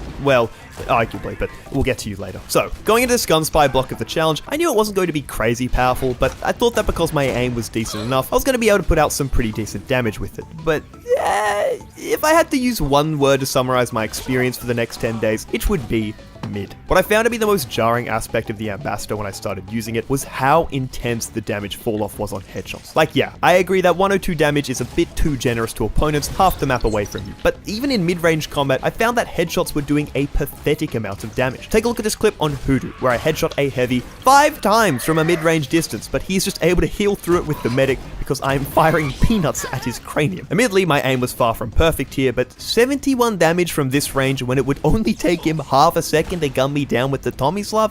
I don't know about that. I'll take a look here at this clip on day 43 on Barmblitz, where I headshot an NG upgrading his telly for 67, and it requires me to follow up with 3 body shots in a row to secure the kill, with the last one doing a measly 18 damage. It became obvious to me within the first few rounds of using this thing that I would be much better off just using the stock revolver for its reliability and consistency, but given it already had 1,000 kills, I knew I was just going to have to make the Ambassador work, and look, it wasn't all bad. Even though I felt like some pesky little mosquito on the sidelines, hitting headshots was still pretty satisfying, and there's definitely worse way to be getting kills in TF2. I think my absolute favorite thing to do with the Ambassador was letting my ego take the wheel, and what I mean by that was, boy, did I fall in love with taking the absolute stupidest 1v1s with enemy snipers to see who could win the precision war. Now, if you're thinking that Spy is at a severe disadvantage in a long-range duel against Sniper, you'd be 100% correct. But that didn't stop me from trying to get some clean-ass frags. Take a look here on day 41 on the worst payload map to ever exist, Thunder Mountain, where a sniper spots me in the window, so I decided to take matters into my own hands. I hit 1 clean headshot,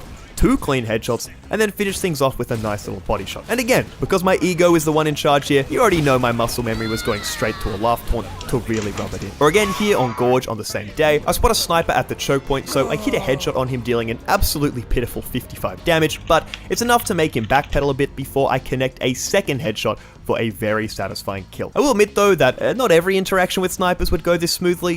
In fact, I'd argue that most of them ended quite poorly, because the Australian assassin man can actually one-shot Spy in 0.2 seconds, which isn't ideal by any means. Here again on Gorge on day 43, I get a headshot on this scout and then finish him off with a body shot, so I'm feeling pretty confident when this sniper turns around the corner. So I go to line up the shot and yep. You have to drop a nice shot in text chat and scenarios like that and just move on with your life, because holy shit does it so quickly put you in your damn place. So look, overall, is trying to 1v1 snipers with the Ambassador a good idea? No. Are you likely to come out victorious with a kill? Also no. But in those rare instances during this block of the challenge where I did actually pull it off, it did for just a second make me feel worthwhile, even though in actuality I'm just rotting away at my desk in this 15-year-old video game and doing absolutely nothing with my life. Oh, okay.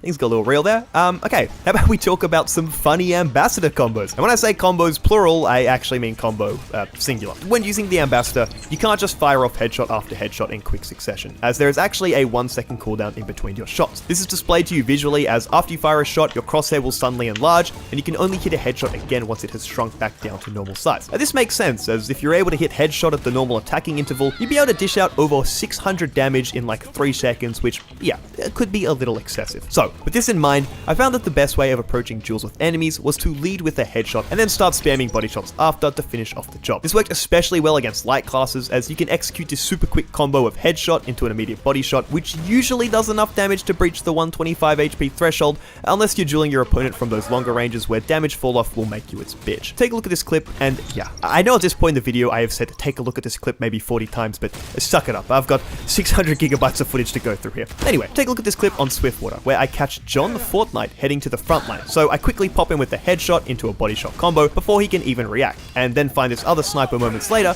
who I also clean up in a similar fashion with just 2 shots. This was definitely my go-to combo whilst using the Ambassador, and one of the reasons I bring it up actually is because, do you remember how I mentioned that I had some really nice strange parts on my Ambi? Well, one of them was headshot kills, and if you ever see a part like this on a strange sniper rifle, you'd usually expect something like 70 to 80% of their total kills to be headshots, and 30 to 20% being body shots. You can see here on my strange AWP that about 77% of my total kills are headshots, but when it comes to my Ambassador, by the time I reached 1,000 kills, it actually only had 189 headshots, meaning the vast majority of my kills were all thanks to body shots, which does sound like it defeats the purpose of even using the weapon in the first place. And look, yeah, okay, I don't have the most precise aim compared to some other gun spies. You're not gonna see some Crow-type Ambassador plays coming from the guy who used to exclusively swear by the stock revolver purely because they couldn't be bothered to get headshots. But with that being said, I do think that 19% headshot ratio is slightly misleading, because when you take a look at that combo we were just talking about earlier, you start by hitting a headshot for the bulk of your damage, and then quickly follow it up with the body shot to secure the kill as fast as possible, and that obviously isn't counted as a headshot kill under the weapon stats. Look, I just want you to know that I swear I can hit headshots, and this isn't at all a massive cope, because I promise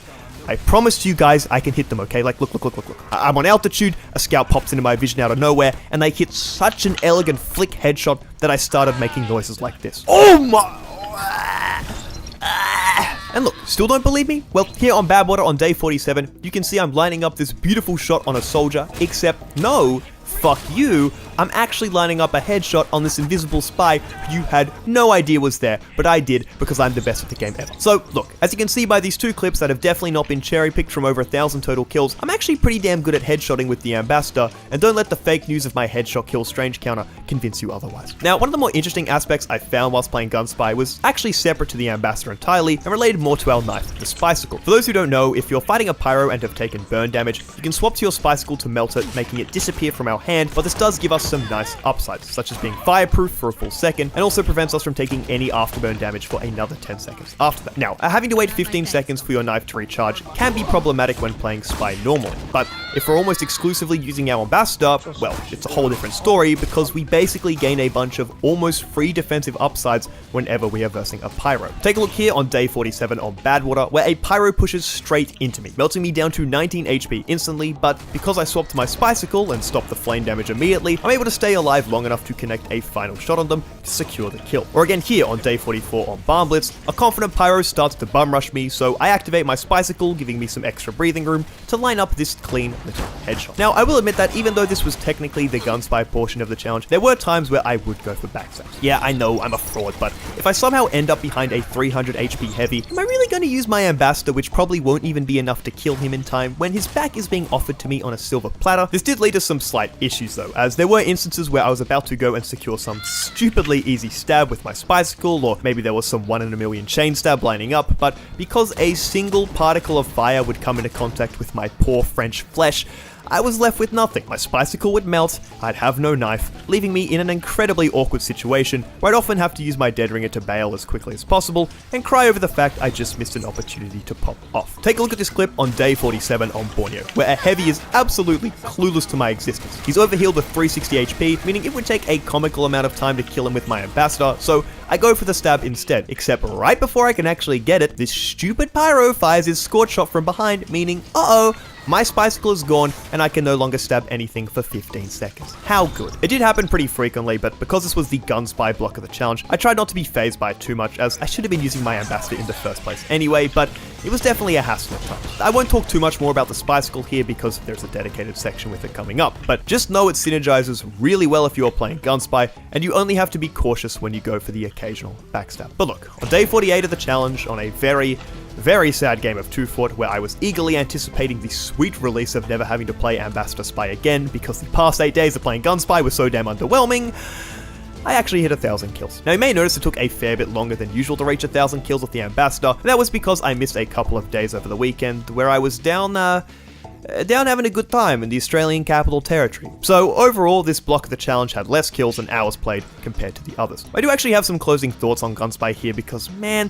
I was looking so forward to using the Ambassador, but it just turned out to be super underwhelming. Don't get me wrong, the Ambassador is still a fun weapon. It's just that when you have to force yourself to use it consistently and you're left shooting off 18 damage peanuts across the map at some heavy who couldn't care less about your existence, it can be a little draining. I definitely think the stock revolver would have been a more consistent and reliable choice, and because my headshot aim was less than stellar on occasion, I could have just ended up dealing more damage overall with that, but it already had 1,000 kills, so I just got stuck exclusively with the Ambassador. Also, this block of the challenge scared me because if it was this painful getting an Ambassador to 1,000 kills whilst playing Gunspy, then how much more painful was it going to be to get my Enforcer to that many kills? And if you're sitting there thinking, El Maxo, what even is the Enforcer, and why do you keep bringing it up in such an ominous tone?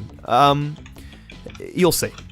You'll see soon enough. In this block of the challenge, I accumulated a total of 1,342 kills and died 658 times, leading to a surprisingly decent KD of 2.04, which kind of surprised me. It did make sense because I had a lot of defensive utility in the Spicicle and Dead Ringer, meaning my survivability was really good, and as I was playing Gunspy, I didn't need to be constantly throwing myself into super dangerous situations to get backstabs, meaning I was dying less overall. My spy time increased from 150 hours and 34 minutes to 166 hours and 52 minutes for a total of 16 hours and 28 minutes, meaning I was now 13 hours behind schedule, which is getting more and more worrying with every passing block of the challenge. But whatever, we still had a lot of time on our hands, and it wasn't a super daunting margin to make up for. It just meant I was going to be playing a fair bit more Spy every day for the second half of the challenge, and God, I've said this after every block, I suck at managing my time. Honestly, I was just happy to have finished up with Gunspy at this point. I was excited to move on to literally anything else in Spy's arsenal at this point, and fortunately for us, there was about to be another exciting change of pace in the next block coming up.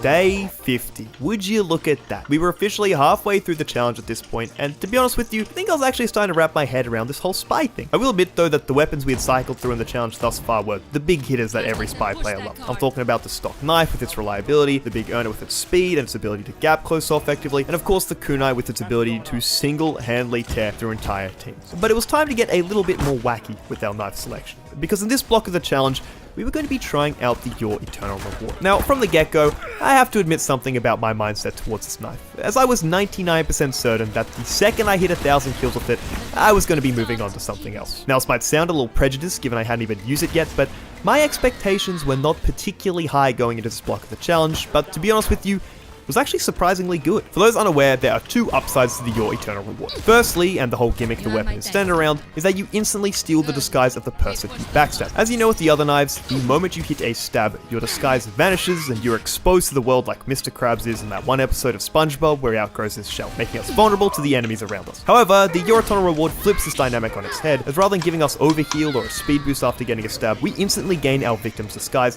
helping us to quickly blend in with our environment. The other upside to the Your Eternal Reward is the fact our backstabs are silent, but yet again we need to whip out a big ol' asterisk here because it's only half true. Yes, when we brutally murder someone they'll no longer scream out in agony as their limp corpse hits the ground, but enemies are still able to hear that meaty sound our knife makes when it hits an enemy and the sound of their ragdoll colliding with the ground, which makes this silent killer stat more of a quieter killer, but we'll get back to that later. Of course, you can't get anything for free in this world, so these two upsides are accompanied with two drawbacks. Firstly, the 33% faster cloak drain rate, which is by no means ideal, but the other stat is the real kicker here, as to disguise as an enemy, you know that core mechanic to Spy's gameplay loop, we have to use up our entire cloak bar. Anything less than 100% means you are unable to disguise entirely unless you're able to get a backstab, and as you can imagine, this is pretty brutal to play around, and oh boy did it take some adjusting to early on. The first thing I learnt you have to do with the Your Eternal Reward is make sure you disguise whilst you're in your spawn room, as it's the only location on the map where it won't cost any of your cloak bar. This isn't the ideal place to be disguising because you usually want to be picking something that is fitting of whatever situation you find yourself in once you're on the front line, but if you're in your spawn room you won't have any idea of what's going on, so you just have to make an educated guess. If it happens to be a bad kit and you realize this as you're running to the front line, well,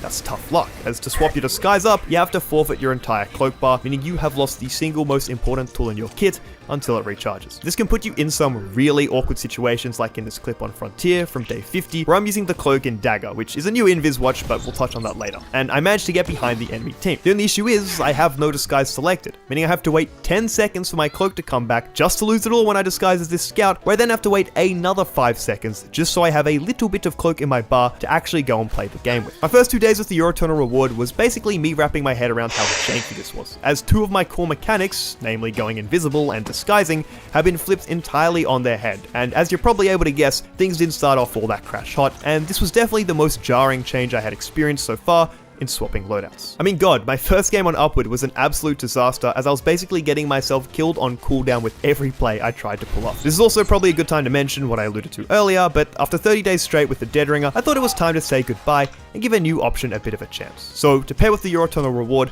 I decided to go with the Cloak and Dagger. Now, relative to the Dead Ringer, which fundamentally changes how you play Spy, the Cloak and Dagger isn't too far removed from how the stock invis watch works. Rather than having our cloak last for a set amount of time, the Cloak and Dagger drains its charge depending on how much we move. For example, if we run in a straight line, the invis watch will last 10 seconds, whereas the Cloak and Dagger will only last for 6.6 seconds, meaning it has 35% less charge overall. However, if you decide to do something like crouch walk whilst invisible, which makes us move substantially slower, our cloak can last for almost a full minute. And if we don't move at all, well, we actually gain our charge back, meaning we can stay invisible for as long as we like, as long as we aren't moving. This encourages a much more patient and passive playstyle where you can watch over your enemies like a hawk and wait for the one ideal moment before you decide to uncloak, making it function in the exact opposite way that the Dead Ringer does, which encourages you to run directly at the entire enemy team and face tank as much damage as possible before decloaking in a hyper-aggressive spot. Now, I will admit that swapping to the Cloak and Dagger at the same time as swapping to the Your Eternal Reward probably amplified some of those growing pains I experienced early on in the first 2 days especially, but hey, I thought they would synergize nicely together, and because I also swapped back to the Lestrange in my revolver slot, which as you remember gives us that additional cloak time, I thought it would all piece together to make a nice little loadout. And to be honest, it kinda did. I found that the Your Eternal Reward definitely shined brightest when it came to hitting chain stabs, and that's mostly thanks to its silent killer mechanic. Now yes, we touched on it before, and whilst it isn't technically a silent kill, it is drastically quieter relative to a normal stab, as the screams of your enemies is what usually gives away your position. Any competent player will immediately snap behind them when they hear that regular backstab audio cue, but with the Your Eternal Reward, the sounds of explosions, gunfire, and hoovy voice lines will usually cover up that faint stabbing sound effect, meaning you can actually have the single most reliable way of chain stabbing competent opponents which is nothing to scoff at. I can't tell you how many chain stabs have fallen apart up until this point in the challenge, because one of the 5 enemies I'm approaching from behind actually plays with their volume on and is able to shut me down immediately after I get that first kill. But with the Eurotunnel reward, I mean, just look at this clip on Frontier from day 50, where I secure perhaps the fastest 4 times chain stab of my life without a single opponent being aware of it. It's only once I bump into this engineer that somebody realizes that a third of their team just evaporated off the face of the earth. Or here again on Frontier 2 days later, I get a stab on this pyro, this sniper, and it's only once I kill the medic and he stops healing the soldier in demo that they actually turn around and suspect something is wrong. I also found that the silent killer mechanic is especially powerful in situations where the whole enemy team is concentrated on the objective, such as on a last push or last defense, where you can stack up stab after stab on players who are too focused on pushing the cart and holding the front line. Take a look here on day 54 on Upward, where I am able to pick up 5 stabs on enemies as they respawn because they are so focused on my teammates who are funneling into pushing the objective over the point, giving me a free ticket to all of their unprotected spinal cords. Now admittedly, Spy prospers in an environment like this ordinarily, but when you have the added ability of no screaming victims and an instant disguise in the position your enemy just was, it makes it so damn easy to blend into your surroundings, as if someone does happen to turn around to quickly check their back, all they'll see is a maybe slightly suspicious looking teammate, but given there was no scream, no pop-up in the kill feed, and the enemy team is about to capture the objective, well, it's probably better they turn around and focus on the front line in the balance of probabilities here. With the time I spent on the Eurotunnel reward, I honestly start to think that there's an argument to be had about this silent killer mechanic being stronger than the instant disguise mechanic, and whilst they're both undoubtedly very valuable, I really can't emphasize how much more consistently I was pulling off these chain stabs with the Eurotunnel reward, and it genuinely surprised me as to how powerful it was. Well, that was until I stabbed a heavy. I found that it isn't all sunshine and rainbows with the Eurotunnel reward when it comes to chain stabbing, because yes, instantly disguising as your opponent is very powerful for tricking your enemies, but if you happen to stab a soldier or heavy midway through your chain stab, well, your movement speed is going to come to a grinding halt, making it way harder to get any other stabs unless your opponents aren't moving that much. Here on day 53 on Upward, I drop down on this heavy to get a stab before cloaking away, and when I go back in to get this engineer, my movement speed is so comically slow that I'm caught out by this spy checking pyro, and the only reason I managed to escape is because he accidentally air blasts me to safety up on this high ground. Also, before we go any further, I have to admit something very embarrassing that the Eurotunnel reward made me realize here during this part of the challenge.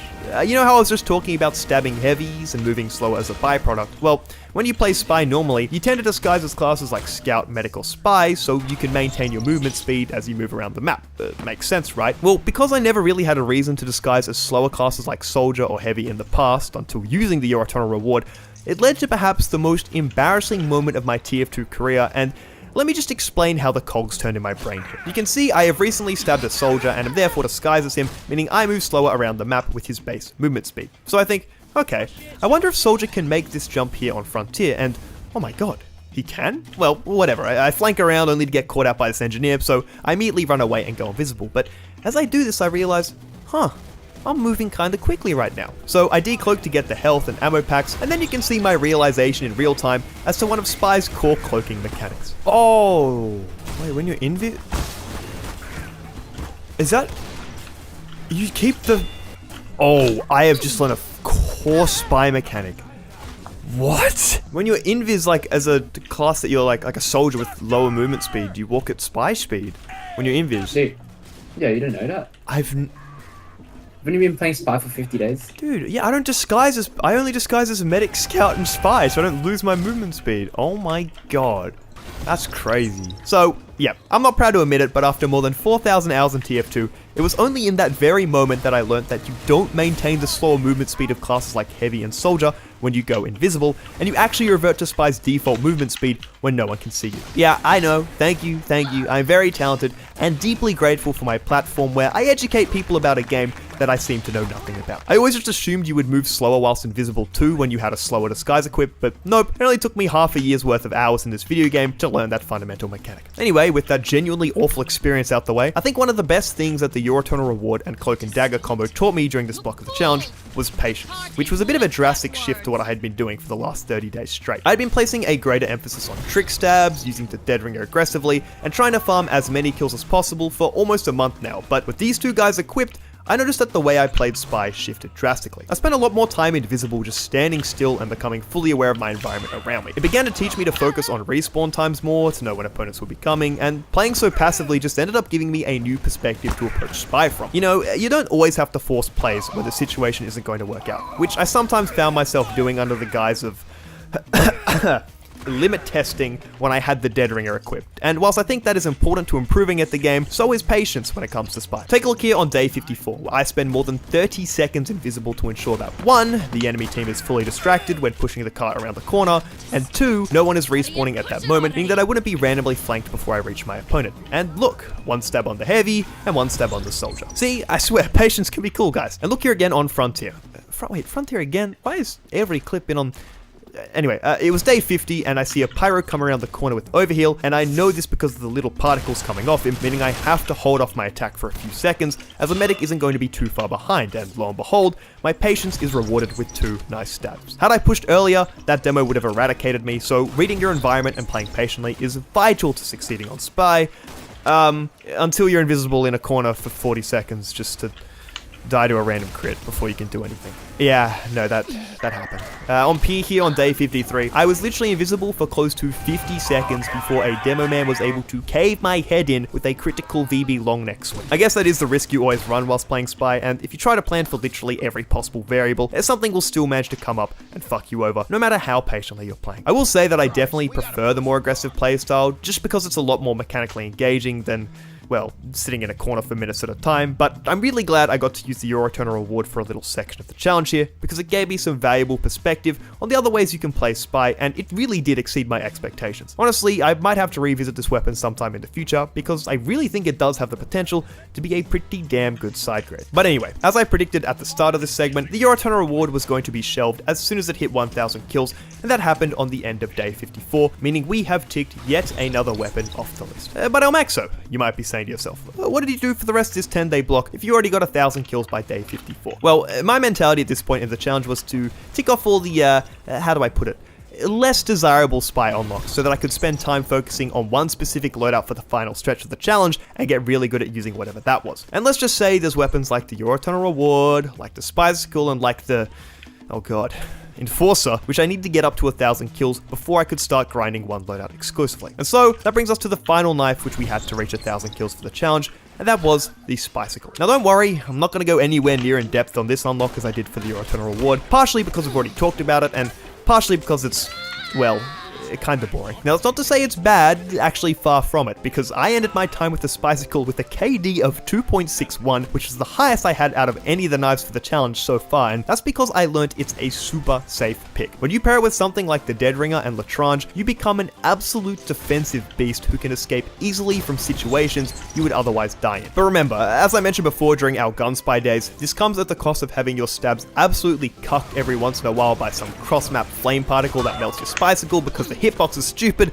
and I hate pyro. This becomes especially annoying when you're attempting to trick stab a pyro, because they're able to melt your knife before you're able to get into the correct position, and this is the reason that makes the Spycicle a literal non-starter for most Spy mates. Now admittedly, I don't have many clips of this happening, because trying to trick stab a pyro when you have the Spycicle equipped is just about as likely as Solarlight making a video on something that isn't Demonite related, but I did find a moment where I was feeling extra confident for whatever reason, and did try to give it a go. Here during the gun Spy days on Frontier again, I tried to bait a flog pyro up this hill so I can go for a stair stab, and just as you'd expect, I come into contact with the fire, meaning my Spycicle is gone, and I have to pack my bags and leave the country as fast as possible. Unless you're able to maneuver in such a way that you dodge the pyro's constant stream of fire as you attempt to trick stab, it's going to be pretty unlikely that you're actually able to pull something off. If you had to ask me when I think the Spycicle functions best, it'd probably be when there is just one pyro on the enemy team, otherwise you're just going to be missing out on so many stab opportunities due to random spy checks, and that is not going to be fun for you at all. I actually distinctly remember this one game I had on Frontier on day 57, where there were maybe 4 pyros constantly patrolling last when I was attacking, and I was literally incapable of getting into position, let alone backstab some people, because my Spycicle was melted for like 90% of the game. So at times like this, you probably just want to swap off Spy entirely, but unfortunately, I didn't have that luxury afforded to me in this challenge. Look how many pyros they have! Golly! What I found to be the most infuriating part about the Spicicle though is that, yeah, you might get lit on fire and escape with your invulnerability, but then you're left for 15 seconds waiting for the damn thing to regen, and it just creates a lot of extra downtime in between your plays, which drastically slows down the tempo of your gameplay. And I mean, come on, with the world we live in where I probably need to have Subway Surfers gameplay at the bottom of the screen of this video to ensure people make it past the 7-second mark, it's safe to say that the Spicicle's ideal playstyle feels much more slower paced and honestly boring relative to other unlocks like the kunai or Big Earth. I don't have much more to say about the Spicicle outside of this because it's basically just a stock knife with the added bonus of giving you an easy escape tool against pyros if you don't want to try and trick stab them, which admittedly did lead me to have a really good KD because I was taking less risky plays, but come on now, that isn't the fun way of playing Spy. Late on day 57 on Borneo, I did end up securing the 1000th kill on my Spicicle, which did actually surprise me a bit as I wasn't really keeping track of it, but that officially meant that I had secured 1000 kills on every knife at this point of the challenge, meaning I was free to use whatever one I thought would make me play the best. This meant at this point of the challenge, there were now just 3 weapons remaining to get 1000 kills on. First was my Velatrange, which was already pretty close at this point with 800 kills on it. Second was the Diamondback, which still had a bit of a ways to go with 400 on it, but I wasn't too worried about racking up kills on that one. And thirdly, here we go, the Enforcer. It's the Enforcer. The Enforcer was still at 0, and I still had to get to 1000. But hey, that's a problem future me has to deal with, and when I say future me, I actually mean past me, because I am future me right now doing the voiceover for this video, and I know how it goes with the Enforcer. It's pretty bad. It's actually really bad, but we'll get there when we get there. Anyway though, one thing I haven't really touched on so far in this block of the challenge is that we were now going back to using knives, which meant we were also back to trick stabbing, and even though I hadn't done much of it in the previous 10-day block of the challenge with all the gun spy stuff going on, I got straight back into it like I had never even stopped. What was continuing to amaze me with my progress thus far into the challenge was how far my stair stabs had come and how much better they had gotten. During those early blocks of the challenge, it always felt super clunky, my movement was off, and I was only getting them against the most clueless of enemies, but nowadays it was starting to feel like second nature as I was growing increasingly comfortable with them on a subconscious level. I wasn't overthinking the enemy's position, my position when I had to jump or anything like that. It all just flowed really smoothly when it came time to execute a stair stab, and it was feeling really good. I think what epitomizes my progress the most is a clip I hit here on day 54 on Mountain Lab, where I actually pulled off my first blind stair stab of the challenge. Oh, I finally did it! 54 days to hit that type of trick stab! If you don't know, the reason it's so hard to hit one of these is because it's entirely dependent on your game sense and understanding of movement speeds to predict when your enemy will be close enough for you to jump backwards over their head to get the stab. For every stair stab I have hit prior to this one, I'm usually looking directly at the enemy as they come towards me, and therefore can time my jump a lot better because you actually have that visual cue of their model moving. Now, this isn't just some flashy play you can pull to look really cool, as it actually serves a really valuable function in that it's way less predictable relative to a normal stair stab. When you see a spy perched up at the top of a staircase on Harvest, death staring you as you approach them, it doesn't take 11 of engineers' PhDs to understand, he's probably going to try and trick stab me here. But with your back turned, the opponent chasing you is 1, not going to be expecting a trick stab as much because you're not staring them dead in the eyes, making it super obvious, and 2, they have less time to react to it when you do eventually jump. Now admittedly, I think I could have been pulling off blind stair stabs like that one on Mountain Lab much earlier in the challenge, but I just kind of forgot they existed and only started attempting them after my time on Gunspy. From this point forward though, I did start getting them much more consistently, and it just goes to show how far my prediction skills and general game sense on Spy had come since day 1, so that was nice to see. Now, to tie everything up for this block of the challenge, I think it's time I have a slightly overdue conversation with you about the engineer. Now, before heading into this 100-day challenge, I always assumed that because Spy is equipped with the Sapper, an unlock designed exclusively to counter engineer, and his pesky little buildings, that I surely wouldn't have any issues dealing with him. I mean, have you seen Meet the Spy? He literally slides his Sapper across the floor gangster style and proceeds to execute an engineer with 1 bullet to the head. So, if we're going off the game's canon, yeah, we should be fine. Right? Well, it turned out to be a little more complicated than that, and let me start with one quick fact. Oh my god, Engineer is surprisingly annoying to deal with. The whole Spy vs Engineer duel is centered around the fact that you basically have to deal with 2 opponents when fighting him. There's the Texan himself, and the auto-tracking mechanical nightmare that is his sentry gun. Now, the most common way of dealing with this conundrum is you first backstab the Engineer, which reveals you to the sentry, but before it can lock onto you and gun you down, you quickly whip out the Sapper and disable it that way. However, this isn't always how things go in practice, and I quickly learned through this challenge that a level 3 sentry gun could react in a fucking heartbeat to my presence and launch off a bunch of rockets that would instantly annihilate me before I could even react. Take a look at this clip from day 48 on Badwater, where I'm using my map knowledge to get to this high ground. I drop down to stab this heavy, and no joke, within 18 frames of getting the kill, I am instantly annihilated by a set of rockets from the sentry gun. Or from earlier in the challenge on day 37 on Badwater, I see the engineer, I plan to stab him with my big earner and then use the speed boost to quickly go over and sap his sentry before it can kill me, but again, within half a second, a set of 4 rockets is rapidly approaching my location and denying me from playing the game. Now, yes, I do realize that I'm dying so comically fast in these 2 clips because the sentry gun is already looking my direction, meaning there is no buffer period of it having to turn towards me. So technically, if I stab my stab such that the sentry gun is facing as far away as possible, there probably would be more room to get the sap off in time, but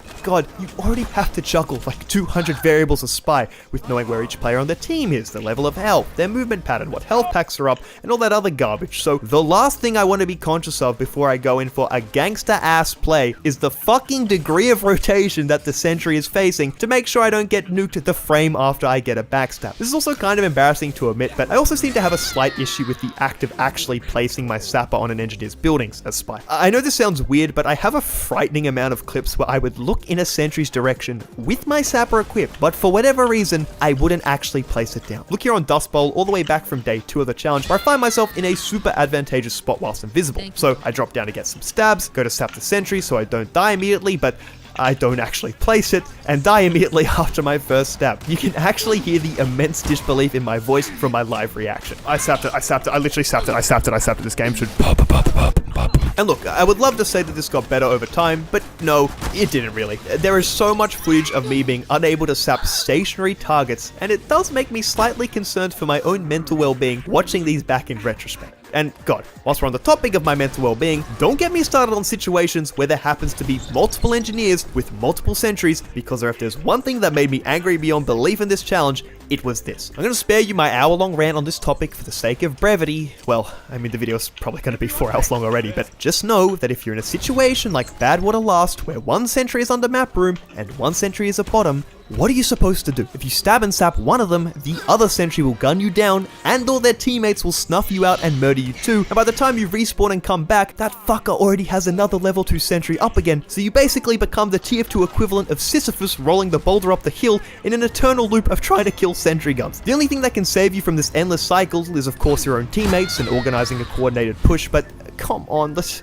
just be real, that's not gonna happen very often in a match of casual. Like, I'll try, but we just know it's not gonna happen. There were so many points where I'd be tilted beyond belief and start spam stabbing all the engineers' stuff on repeat because I was unable to get stabs, and would just have to pray that my team would coincidentally push at that very moment all of their stuff was disabled. But yeah, as you can probably expect, that very rarely happened. But look, even as surprisingly annoying as dealing with engineers turned out to be, you do still counter them in the one way that truly matters, and that's getting their teleporters. To quote the great Uncle Dane, sentries get kills, dispensers save lives, and teleporters win games. Ever since I heard this from Dane in his video on teleporter etiquette, it's always stuck with me, because in your average game of casual TF2, teleporters are essential to victory. Think of Dust Bowl Last on offense once your team has capped the first point. It takes almost 20 seconds to reach the front line again, and when you have 12 people on a team who are dying on cooldown to some crack sticky spamming demo man, that is a lot of wasted time dedicated to just walking. A teleporter basically moves your spawn room forward to wherever the exit is placed, and this is crucial for maintaining the pressure of an offensive push or defensive hold, so that you can keep a steady flow of reinforcements without too many gaps. So,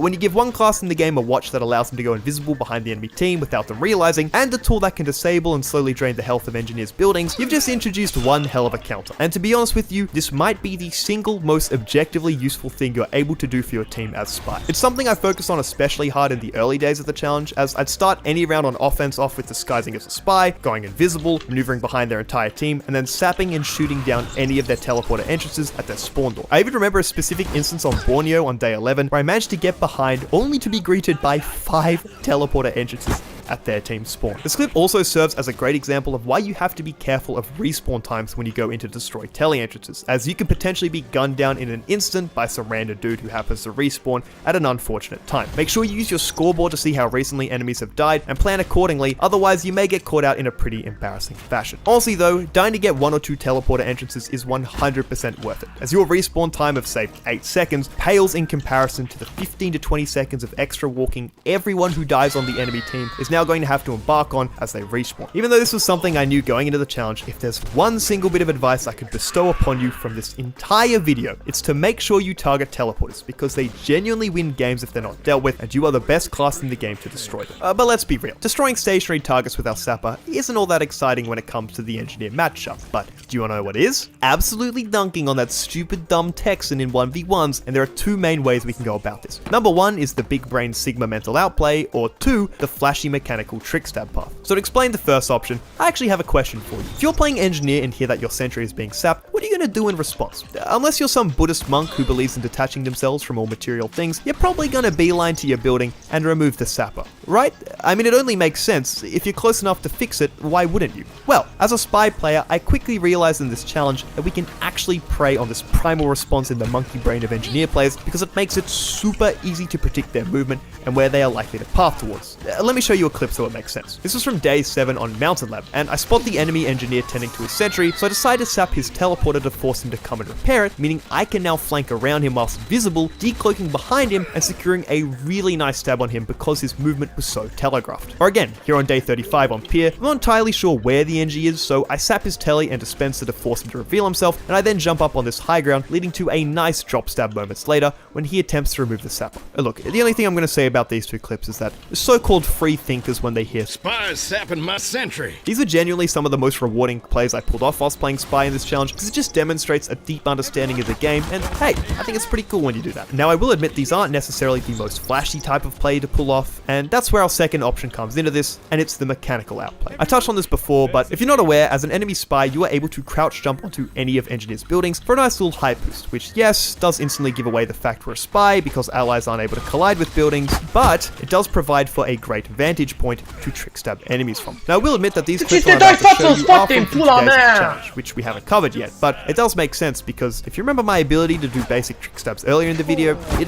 it wasn't great, but as I developed my stair stabs specifically and my ability to improvise with the environment around me, my ability to use engineer buildings as props for trick stabs did improve later on. So take a look here on day 64 on Borneo, where I spot a nest on the right here, jump in with my sapper to disable it for my team, and then hop on the dispenser for the height to execute a beautiful stair stab on the engineer as he comes around the corner. And again, here on day 97 on Frontier, I execute a similar combo where I sap his sentry, jump on top of it, and get a clean little stair stab as he runs to repair it. This last clip here actually blends in some of those mental outplays we talked about earlier, as sapping his sentry forces him to rush towards it, and therefore makes it a lot easier to predict his movement for our stair stab, meaning there is a bit of overlap between these two paths we can take when dunking on engineers. Okay, look, I could keep rattling off here about engineer because I think it is the most interesting matchup Spy has, but given this block of the challenge is already longer than the other ones, and this video has already been going on for however long it's been going on for, let's wrap things up with a quick fire round on engineer. Firstly, my god, are there some absolute bot engineers who are extremely fun to fuck with, and I have a bunch of clips of it happening, and they make me feel silly, and they make me giggle. Secondly, it's really funny when you're able to get an engineer sentry to kill their own creator. Very silly, I like it. Thirdly, finding teleporter exits unguarded can rack you up some insane kill streaks if they're placed in bad spots, and it legit just farms you kills for your strangers. Fourthly, oh my god, I learned that the Thompson can one-shot you if you're using the kunai, which is also incredibly funny, and happened to me a total of 2 times in the entire challenge out of like 10,000 deaths. So that was pretty awesome too. And finally, I lied to you. I've done that a lot in this video, and I'm doing it again, because there's another elephant in the room right now. You see, there was a third hidden addition to my loadout in this block of the challenge, but yet again, I've avoided it this whole time, because this one specifically doesn't deserve to see the light of day. So if we take a look at my sapper slot, I started using the red tape recorder in this section of the video. Oh god.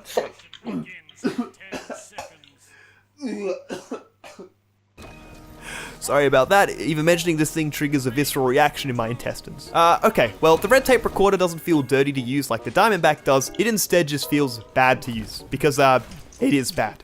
I don't know why it exists.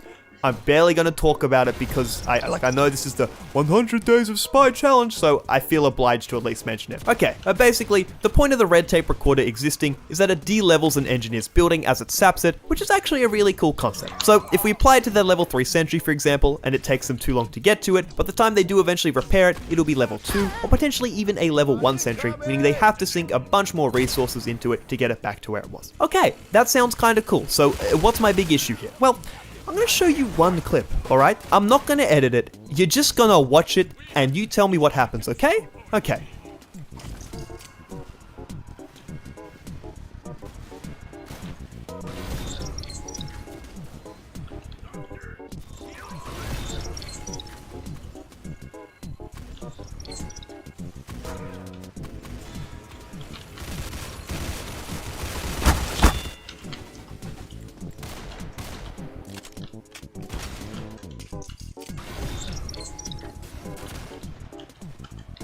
Yeah, that's right. From the moment I sapped that teleporter, it took 27 seconds and 16 frames exactly to destroy it. Do I have to say anything else? Do you know how long that is compared to the normal sapper? Maybe some nerd emoji looking ass 10,000 hour spy main will say, well actually there's some highly niche uses for the red tape recorder in a competitive environment. I don't want to hear it. It's bad. I hated it. It sucks. It takes so much time. It's actually comical. I used it for like another 4 days in the challenge after this block and then swapped immediately back to the normal sapper because I couldn't take it any longer. This stupid, strange red tape recorder is going to spend 1 trillion years never seeing the light of day in my inventory until the inevitable heat death of the universe, where it will finally feel the sweet embrace of death and proceed to haunt me for eternity in the afterlife. I have nothing else to say.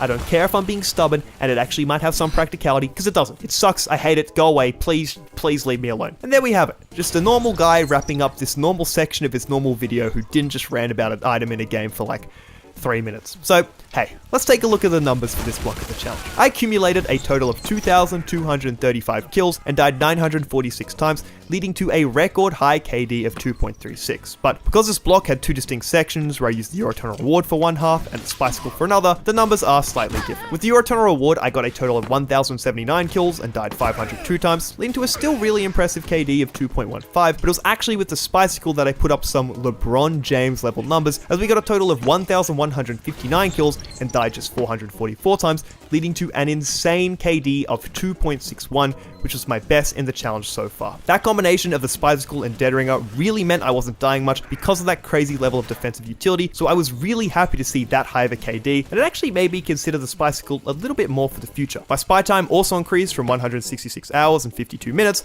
up to 188 hours and 22 minutes for a total of 21 hours and 30 minutes, which is more than the 20 minimum I needed, but we were still running a bit behind schedule, meaning, yep, I'm gonna say it again, I had to sink more time in the coming blocks of the challenge to reach that elusive 280 hours on spy. Also, I have nowhere else to put this, but on day 56, someone accused me of having Lagrange aim hacks after missing half my shots, and this was the result. So I'm not actually cheating. Oh, so 6 people voted yes. I hit him. What? I got kicked! What? So, yeah, I guess that was a milestone of the challenge. And actually, on the topic of the Lagrange, it actually hit 1,000 kills on day 59 of the challenge, meaning we could tick off yet another weapon from the list. We were actually getting very close to reaching 1,000 kills on every spy weapon at this point, meaning we would soon be able to tick off that big goal we set at the start of the challenge and could then exclusively focus on maximizing our KD and improving as much as possible for the rest of the challenge. So, what was the only thing keeping me away from that? Well, there was one very powerful but very dirty revolver that needed 1,000 kills, and a painfully mediocre one that needed it too. My rationale going into this next block was that I wanted to start designing my final loadout for the challenge once I had finished getting 1,000 kills on the Enforcer and Diamondback. My game plan was to hopefully wrap up with those two weapons in the next 10 days, meaning I could have the final 30 days of the challenge to dedicate to one loadout exclusively, and I could just spend all my time grinding it out and getting really good with it. The only problem here is that I wasn't fully sure what weapons I wanted to use in each slot just yet. The only option I was certain on was using the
Dead Ringer, which I'm going to talk about even more later on in this video because holy shit, this thing really grew on me over this 100-day challenge, and I knew it was definitely my favorite relative to the Invis Watch and Cloak and Dagger. When it came to the knife slot, I was tossing up a lot of options here. Even though I wasn't the biggest fan of the Spicicle and how it forced you to play more defensively, it had gotten me a crazy ass KD and was objectively the best option to run with if we're going off the numbers. But I would be lying if I didn't say that I was much more interested in two other candidates, namely the Kunai and the Big Earner. I really did enjoy using both of these options because of the upsides they granted once you got a stab, but I realized that whilst my Kunai had something like 3,500 kills on it at this point, my Big Earner only had about 1,500, meaning there was a pretty big mismatch here. I figured that the logical thing to do here would be to use my Big Earner in this block of the challenge and see if it grows on me any more than it already has, and I could therefore come to a more informed decision whether I want to use it or its brother, the Kunai. This was all excellent, but before we could figure out what revolver I was going to use, we did still have some loose ends to tie up in the Diamondback, which needed 500 or so kills on it, and okay, I've been putting this off for long enough. Let's just do it. The Enforcer. I needed 1,000 kills on the Enforcer, and after using the Ambassador and how underwhelming it was getting 1,000 kills on that thing, let's just say I was not looking forward to using this stupid little comically small revolver for even a second. Unfortunately though, it was one of the final two weapons we had to get to 1,000 kills, so there was no point in delaying it any longer. So, let's take a look at its stats, shall we? The main draw of this weapon can be seen in its first stat, with the 20% damage bonus to enemies whilst disguised, which gives us a nice little bit of extra punch on that first shot we fire off in a duel. In fact, this damage bonus is enough to allow us to two-shot light classes at close range, and when I say close range, I really mean it, but more on that in a bit. The next stat is perhaps one of the most bizarre in all of TF2, and I'm not joking when I say that, because the Enforcer has the ability to pierce damage resistance effects and bonuses. If you haven't played TF2 before, that might not sound that strange, but if you take a deeper look, there really isn't that many damage resistance effects in the game. The most prominent example is probably the Vaccinator, but aside from that, there's the Fist of Steel on Heavy, and the Battalion's backup active effect, but outside of that, there really isn't too much, which just makes for a bizarre stat for a weapon to have. I will say that I wasn't aware of this during the challenge itself, but the most practical use for this damage piercing stat is that it does do extra damage to wrangled sentries, making the Enforcer an actually pretty viable option at doing that, but I didn't get any footage of it because I didn't know it existed, so that's unfortunate. Now, this disguise damage bonus and resistance piercing does come at the cost of a 20% slower firing speed, as well as the inability to hit random crits, which, look, in casual can actually be a significant nerf, and I'm not entirely sure why they felt the need to slap that on top of everything, but it is what it is. So, how did it actually feel to use this thing? Well, in all honesty, it's not that bad. It definitely has its moments, and to be more specific, if you ever find yourself behind the enemy team and happen to stumble across a sniper with the Razorback, you can two-shot their ass before they realize anything has happened. Now, of course, you can two-shot any light class from a close enough range with the Enforcer, but I found myself abusing snipers the most because they're usually isolated from their team and not moving all that much, making it easier to actually hit them. I even had a strange part for snipers killed on my strange Enforcer, and spoiler alert, snipers ended up accounting for just under 20% of my total kills by the end of the challenge, which didn't surprise me whatsoever. I even remember having this one interaction on day 61 on Thunder Mountain, where I was repeatedly killing this sniper with the Razorback equipped, and he reached a tipping point after one too many deaths and said I was fucking annoying in chat, which, yeah, I get that. I also found that the additional 20% damage while disguised would randomly come in clutch against opponents who were low on health and fleeing from the front line, as I just happened to stumble across them whilst they were retreating, just to dish out a surprisingly big chunk of damage on them for an easy kill. Also, do you remember earlier how I mentioned that the resistance piercing stat on the Enforcer was a little bizarre because of how niche it is? Well, to show you just how rare it is, I'm going to show you every clip from my 1,000 kills with the Enforcer where this resistance piercing came in useful. Are you ready? Well, here we go. Wait, does this goes through the Fist of Steel damage? The third clip of this item's utility in 700 kills.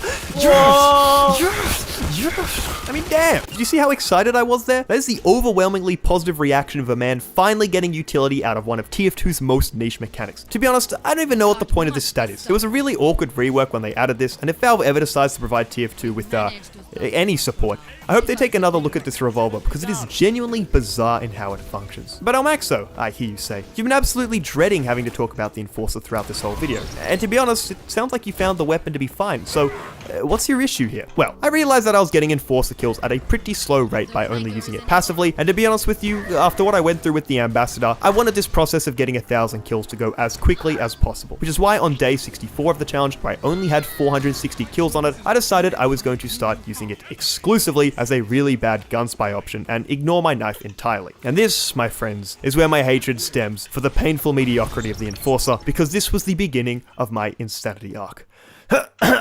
Alright, I hope you're ready. The stupid two-shot mechanic doesn't even work half the time if you're unlucky enough to be like 2 hammer units too far away, which just turns it into a worse version of stock. The 20% slower firing speed definitely screws with your aim because it doesn't shoot in the same rhythm as the Latran or stock revolver, meaning I have a theory that this makes my flicks less accurate because I'm mistiming them because of my brain's muscle memory, which led me to miss way more shots than I should have. I got so desperate to get 1,000 kills that as soon as we'd win a round and be rewarded with crits, I would beeline straight to the enemy spawn in an instant just to ensure I could be the first one to kill all the defenseless people trying to hide, just to reduce the amount of total kills it would take and therefore speed up the process. And all these factors melded into one big shitstorm of mental turmoil, which had me dreading the challenge for the 3 days it took to get the Enforcer to do 1,000 kills. And I mean, just look how I was holding up in this clip. Bro, oh, I can't.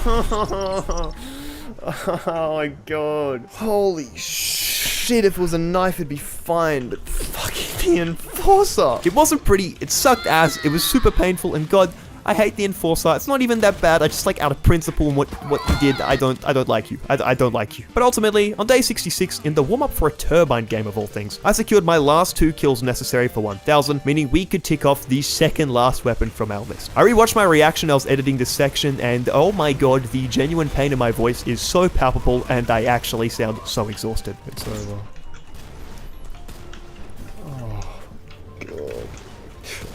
This meant we now only had one final weapon to reach 1,000 kills with, and it was the Diamondback, which I swapped to immediately after finishing with the Enforcer. Now don't worry, I did not plan to gunspy with the Diamondback like I did with the Enforcer. Even though I probably could farm kills quicker with it by doing that, this was one of the weapons I was actually tossing up to potentially use for my final stretch of grinding, so I thought I should give it a fair evaluation. And look, before we dive into the last 500 kills I got with the Diamondback, it's important for you to know that my little stint with the Enforcer there was actually a very significant turning point in the challenge, because it marked a very noticeable change in my mood towards, well, everything. You know, the novelty of playing Spy had started to wear off at this point, and I was honestly dreading my 3 hours of required playtime every day. If you ask any of my friends who had to endure Discord calls with me during this period, they will attest to the fact that I wasn't very pleasant to be around because the challenge, it wasn't all that fun when you had to grind out thousands of kills on weapons you never wanted to use in the first place. So let me introduce you to a bit of a different side to things here, because it's all been relatively positive with this video up until this point, but I think it's time to take a deeper look into the mental side of playing Spy, and more specifically, just how draining it was. If you haven't gathered it so far from this video, Spy is easily the weakest class in the game, and if anyone tries to tell you otherwise,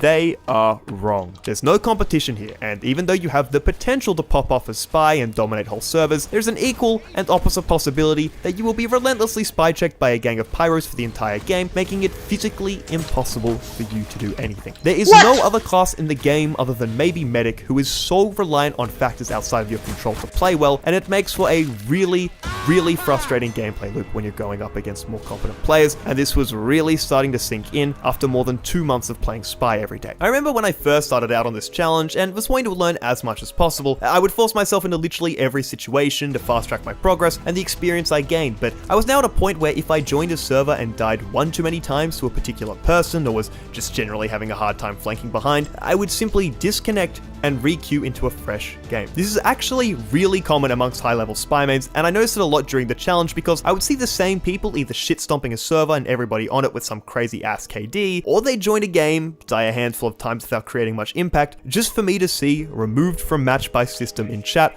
moments later. At first I found this pretty confusing, but as I played more and more, it just made sense because sometimes you join games where you're not going to do much. Whether it be because their team is competent, they have a lot of spy checkers, or if the map just utterly sucks for you to play on, it's honestly in your best interest to try your luck on a fresh server instead of suffering through hell for 20 minutes. I even remember this one particular game where I wasn't aliasing, so everyone wanted to see what the big famous niche micro celebrity or Maxo was doing, and we ended up with 8 spies. 8 spies! Ordinarily, I think that's funny as fuck, but when I'm trying to max out my KD and improve as much as possible on Spy for the purpose of this challenge, I can't say I want to stick around all that long on a server like that, because we are about to get the shit stomped out of us. And if I'm going to be honest with you, I was leaning into this a lot. I'm not proud to say it, but I would get seriously tilted after dying 2 to 3 times without hitting a stab, and rather than trying to play it out and help my team to the best of my ability, I just re-queue. This was probably the first major symptom of my Spy brain rot which began infecting my gameplay, and I'm not proud of it. especially in retrospect. I wish I did stick around in those tougher servers more just to challenge myself, but when you're 2 months deep into playing the same class over and over, day after day, I don't really blame myself for getting a little bit tilted. There was also another option which I resorted to a handful of times, and that's if things weren't going my way and I was getting really angry and was just not wanting to play Spy whatsoever. I'd actually swap class entirely and stomp the server for a little bit as a mental reset. I distinctly remember this one instance on Upward where it was just not going my way at all. So to shake things up, I gave Flog Pyro a go for 1 life and proceeded to go on a 17 kill streak on my first attempt, almost getting a godlike, and this left me bewildered. No way, I almost got godlike. I hate Spy. I can't do this. 20 more days. Okay. But look, sometimes I would have the mental fortitude to remain in the game. Even though everything was working against me, I'd remain strong, I wouldn't let it get to me, I'd take a deep breath, and proceed to get very angry and yell to myself like an insane person. Oh, dude, this game tests my fucking will to live every time I play it. I'm not gonna lie, towards the very end of the challenge, I even resorted to hitting my fan over and over for some immediate stress relief after moments that were especially bullshit, and I ended up breaking it. It's just sitting in my garage now and it won't turn on. I know, I'm a very normal person who deals with their anger in 15-year-old video games in a very normal way, but hey, at least I got a new fan and it's honestly not that much better. I kind of miss my old fan. Whilst we're on the topic of things completely outside of my control, which infuriate me beyond belief, you may have noticed that this video has managed to avoid a glaring issue that TF2 has been suffering from for 3 years now, and that's bots and cheaters. To be honest with you, the first 50 days of this challenge were pretty good, and it was actually very rare that games got infested by bots. Like, yeah, there would be the occasional lobby where I was invis hiding in a corner just for some gibbous-wearing spinning sniper bot to instantly headshot me, but barring that, it was actually smooth sailing for the most part. But halfway through the challenge, there seemed to be a major uptick in how many bots were around. You see, with my daily schedule, I was trying to play my Spy games from around midday through to 3 PM, which isn't ideal by any means. Because I'm from the great country of Australia, where there are way fewer players in the region, it can actually be hard to fill up servers on casual in the morning to early afternoon. And if you know anything about bots, they love to fill up partially empty servers. Sometimes you could kick them and prevent them from taking full control, but more often than not, seeing 3 to 4 of them join meant it was time to re-queue, which was of course frustrating to deal with, but it's just something we have to live with until Valve decides to pull their finger out of their ass and actually support this game in a meaningful way. Now, it wasn't just bots causing me issues during the tail end of this challenge either, as I was beginning to realize that there's actually a lot of cheaters who prowl around the Australian servers. Because I was playing so much TF2 so consistently, I began learning the in-game names of all the resident cheaters we have here on the Australian servers, and whilst there is no chance in hell I'm ever going to give them the attention they want by name dropping them, there is one specific character I do want to talk a bit about. For the sake of the story, let's call him, how about unemployed loser who has 100 hours in the past 2 weeks consistently on Steam with a weed-themed profile showcase and loves to cheat in the morning because he has nothing better to do with his sad existence. Or Grant for short, we could go with too. I'd been running into him a lot on casual, and even though he didn't always cheat, sometimes he wouldn't do a great job of concealing his aim lock, and the most obvious example of this I could get was here on a game of Snowy Coast. Oh, that's some nice aim lock you've got there. Your flicks are so clean, dude. Why do you cheat so blatantly, you idiot? This was the first time I'd actually gotten somebody cheating on footage, as I realized with this uptick in bots and cheaters, I should probably start documenting it for a section exactly like this in the video. But anyway, he got kicked from the server, I had footage of his blatant aim lock, and that was that. Fast forward 3 days later on Powerhouse, where, the enemy team's top scorer is our good friend Grant. Now unfortunately, I don't have footage of the full interaction here, but I started calling him out for being a cheater in text chat, and no one was believing me, so I said, fuck it, just give me 1 second. So I went to my editing timeline, found that clip I just showed you on Snowy Coast, rendered it out, uploaded it as an unlisted link to my main El Maxo channel right here, and proceeded to send it to the server as proof of his blatant cheats. Usually I wouldn't be this bothered, but because this guy was a closet cheater and was also really annoying to deal with over text and voice chat when I played with him, I wanted to put in the work to get him kicked as easily as possible. And guess what? It actually worked, and the enemy team got Grant's sorry ass booted from the game. In dire times where Valve isn't going to do anything about cheaters, you gotta take things into your own hands, and that's exactly what I decided to do. So Grant, whenever we cross paths in casual again, you know what you can expect to happen. Hi there, I'm just gonna interrupt for a second here, because I actually found out something that's kind of wholesome in this story. Whilst I was making the video, I actually went back and checked his Steam profile because I wanted to get some B-roll of like the Wheat Team profile. I noticed that his name was actually a link to his stream on Kick. So I went and started watching, and he actually told me that he's finished with cheating in TF2.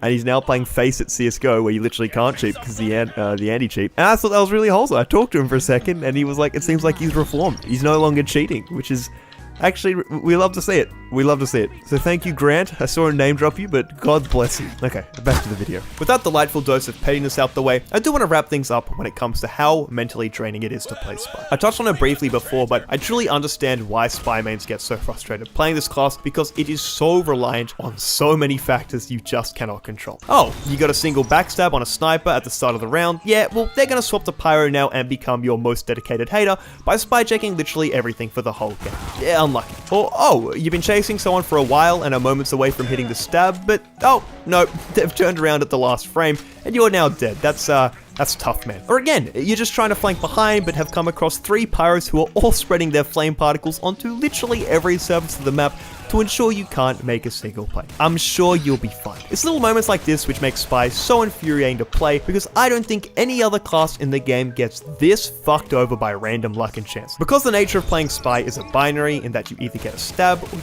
don't, it makes getting caught out all that much more brutal because it's not like the other classes where you can have a close duel and emerge as the better player and say a soldier versus soldier matchup because you connected your rockets more accurately. No, you kinda just die if you get unlucky, and this is what started to weigh super heavily on my mental for the remainder of the challenge. I definitely think I was a major dumbass for picking Spy first out of all the classes to do a 100-day challenge with because I am just of the belief that he is innately the most frustrating class to play, and that really began to take its toll on me as we got deeper and deeper into things. I'm definitely a little biased here and will notice similar moments when I choose to play other classes for extended periods of time, but for now, I can safely say that I understand why Spy mains get so toxic because their class can feel like a bit of a gamble at times. Whew. Okay. Now I've gotten all that out the way, I can finally announce that I am done being a big ol' wah crybaby about Spy, and it's time we get back to the mission at hand, aka those final 500 kills on the Diamondback. As I mentioned earlier, the Diamondback is actually a weapon I'm considering to use in my final loadout because it provides you with an insane level of damage output for just playing Spy how you're supposed to. I know I already mentioned this earlier in the video, but at this point of the challenge, I'm averaging at the very least like 2 stabs per life, which translates to 2 stored crits, and therefore gives me the additional ability to 2-shot 8 of the 9 classes on any given life. The additional level of offensive capability this weapon adds to Spy is genuinely scary, and whilst I was using it in this section, I found so many damn clips of me just laughing to myself at the utter bullshit this weapon can be to play against at times. Look at this clip from day 68 on Barmblitz where I spot my friend who is on the enemy team, and yeah, it just look. That's a weird. There's a Diamondback crit, and there's a second one.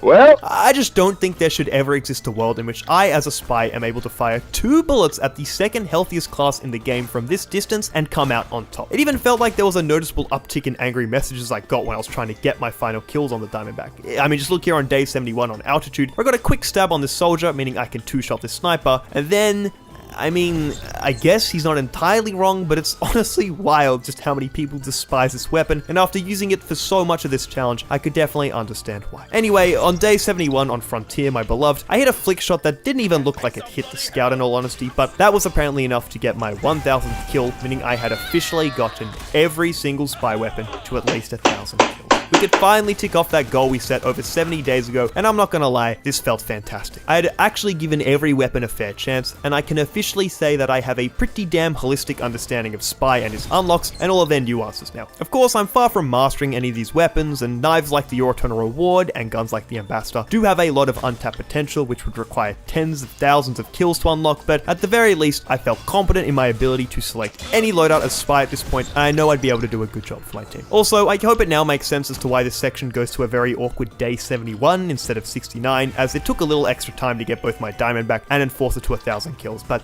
it's whatever. Of course though, we're not done yet, and in fact I think we're actually about to head into the most exciting part of the challenge now. There's no longer any restrictions over my head, I'm not forced to use particular weapons like the Enforcer, and I can just use what I'm most comfortable with and get really, really good at it over the next 30 days. But we will discuss the loadout I ultimately decided on in the next section and explain some more things there. So for now, let's take a look at the numbers for this block of the challenge. I accumulated a total of 3,198 kills and died 1,395 times for a KD of 2.3, but we used so many different items in this block, so let's break it down further. From days 60 to 64, where I was still focusing on my backstabs, I had a KD of 2.39, which was really respectable. However, when I decided to exclusively use the Enforcer to farm kills as fast as possible, my KD actually jumped up even higher to 2.48, which just goes to show how insanely powerful the Dead Ringer and Spicicle synergy is when playing Gunspy. And finally, what was most surprising was when I swapped back to the Big Earner, Dead Ringer, and Diamondback on day 67, a loadout I had previously gotten a KD of 2.24 with, with back in days 30 to 39, I actually found my KD decreased to 2.15. I'm not sure if this was because I was focusing on gun kills more and therefore played worse, but I was actually shocked to see this, and it did mean I would have to spend a lot more time weighing up my final loadout for the challenge. My spy time increased from 188 hours and 22 minutes to 208 hours and 52 minutes for a total of 20 hours and 30 minutes, which was slightly more than I officially needed for this block of the challenge, but I was still 12 hours behind where I needed to be, which I was going to have to chase for this final month. Overall, I was pretty drained at this point in the challenge. I was happy we'd finally ticked off all of Spy's weapons with the 1000 kills, but This did mean I'd kinda lost a sense of direction for the challenge. Right now, all I had to focus on was getting to 280 hours and just trying to improve as much as possible, which isn't very tangible and meant that measuring progress was gonna be a bit more underwhelming now. This did daunt me slightly, but to be honest, a part of me was really looking forward to this final stretch of the challenge where I could just try and master Spy as much as possible. Using one loadout exclusively and just getting as good as I possibly can in the next 30 days was really, really appealing to me. Now don't get me wrong, it was going to be an uphill battle playing for more than 3 hours every day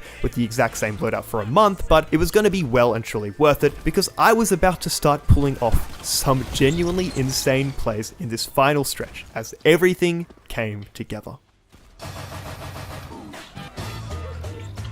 So, with every spy weapon out the way at this point, we were left with the true freedom to pick whatever we thought would be the most optimal loadout for this final leg of the challenge and get really, really good with it. I will admit though that a good loadout is pretty subjective, but the main two criteria I needed my weapons to satisfy here is 1, the ability to maximize my KD as much as possible, and 2, preferably some room for some flashy plays with it. Now, to reveal to you the greatest spy loadout ever concocted, it would probably make the most sense to go in order of how they appear in your loadout slots, but I actually want to shake things up here and go the other way around, starting with the sapper. Now, admittedly, there really isn't competition here. Your two options are 1, the perfectly fine and reliable stock sapper, or 2, the worst thing ever made by a human being that I hate. Oh my god, is it so stupid. So yeah, we went with the sapper here. No surprises about that one. Next up in the loadout was actually a choice I didn't really expect at the start of this challenge, but wow, did the Dead Ringer really grow on me over the 70 days of playing Spy. I remember the first block I used it during days 20 to 29 of the challenge, and I absolutely despised it because it completely changed how I had to approach playing Spy, and I was by no means a fan of this playstyle initially. However, as I sunk more and more time into it, I realized just how powerful of an option it was with all the defensive utility and that speed boost in particular. It seriously opens up so many avenues for crazy plays that you could only dream of with the stock Invis watch, and I knew I had to take it with me for my final loadout. Now, this is where things start to get interesting, because these last two slots have had a lot of serious competition, and there were so many great candidates to choose from. Earlier in that last block of the challenge, I mentioned that I was really tossing up between the Big Earner and the Kunai. At this point, both of them stood at around 3,000 kills each, meaning I had given them both a pretty fair opportunity to learn some of their deeper complexities, and to be honest, I really was in love with both of them. With the Dead Ringer equipped, I knew I wanted to play a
Tu-s morții, mătii! Ce-ai făcut, bă? Na.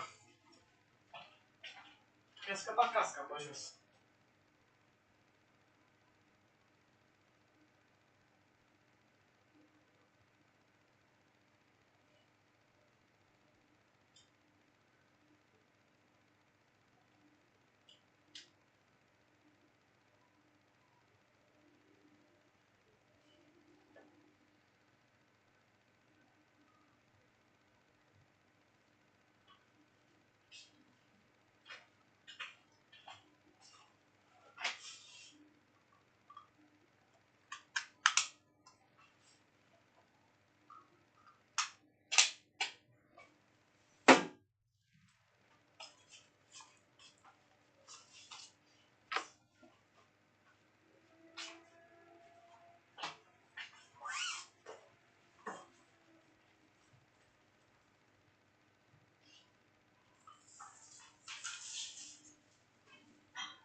Facă deciziile în casă azi, că e frig rău.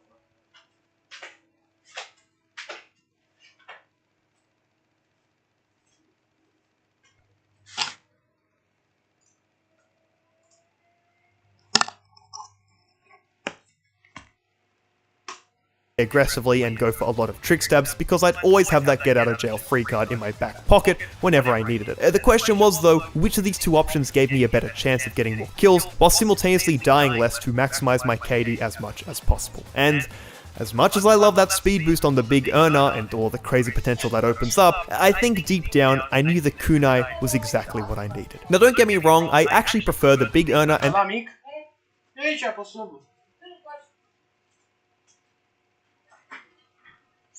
Pe baterie?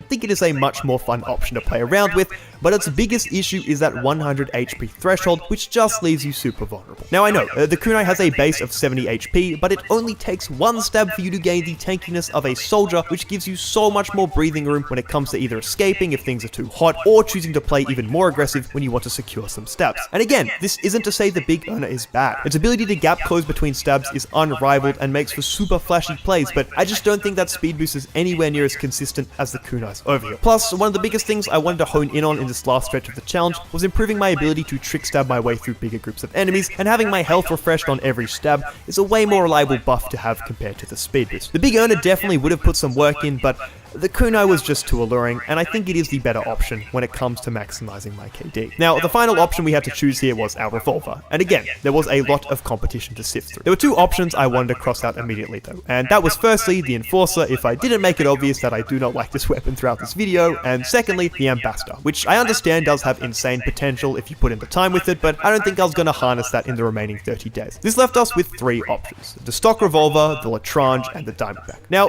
this one is going to hurt, but I just knew knew I couldn't use the stock revolver. It's not a bad option, and when it comes to gunspy specifically, it will always be my preferred choice, but this decision came because of my knife choice, the kunai. I know I talked about this before, but if I'm ever at 70 HP, my odds of winning a duel with a revolver were really damn low. And on the flip side, if I had a nice overheal thanks to my kunai, why would I go for a kill with my revolver when I have a lot more wiggle room to attempt more aggressive stabs? And it's actually this mindset which crossed off the Diamondback for me too, as even though I think it would definitely be a powerful option and could lead to a bunch of kills I wouldn't be able to secure otherwise, I still just know that if I'm ever overhealed after getting a stab, I'll just want to get more stabs to continue the chain. And I know this meant my revolver choice had to support my kunai usage and not the other way around. Que?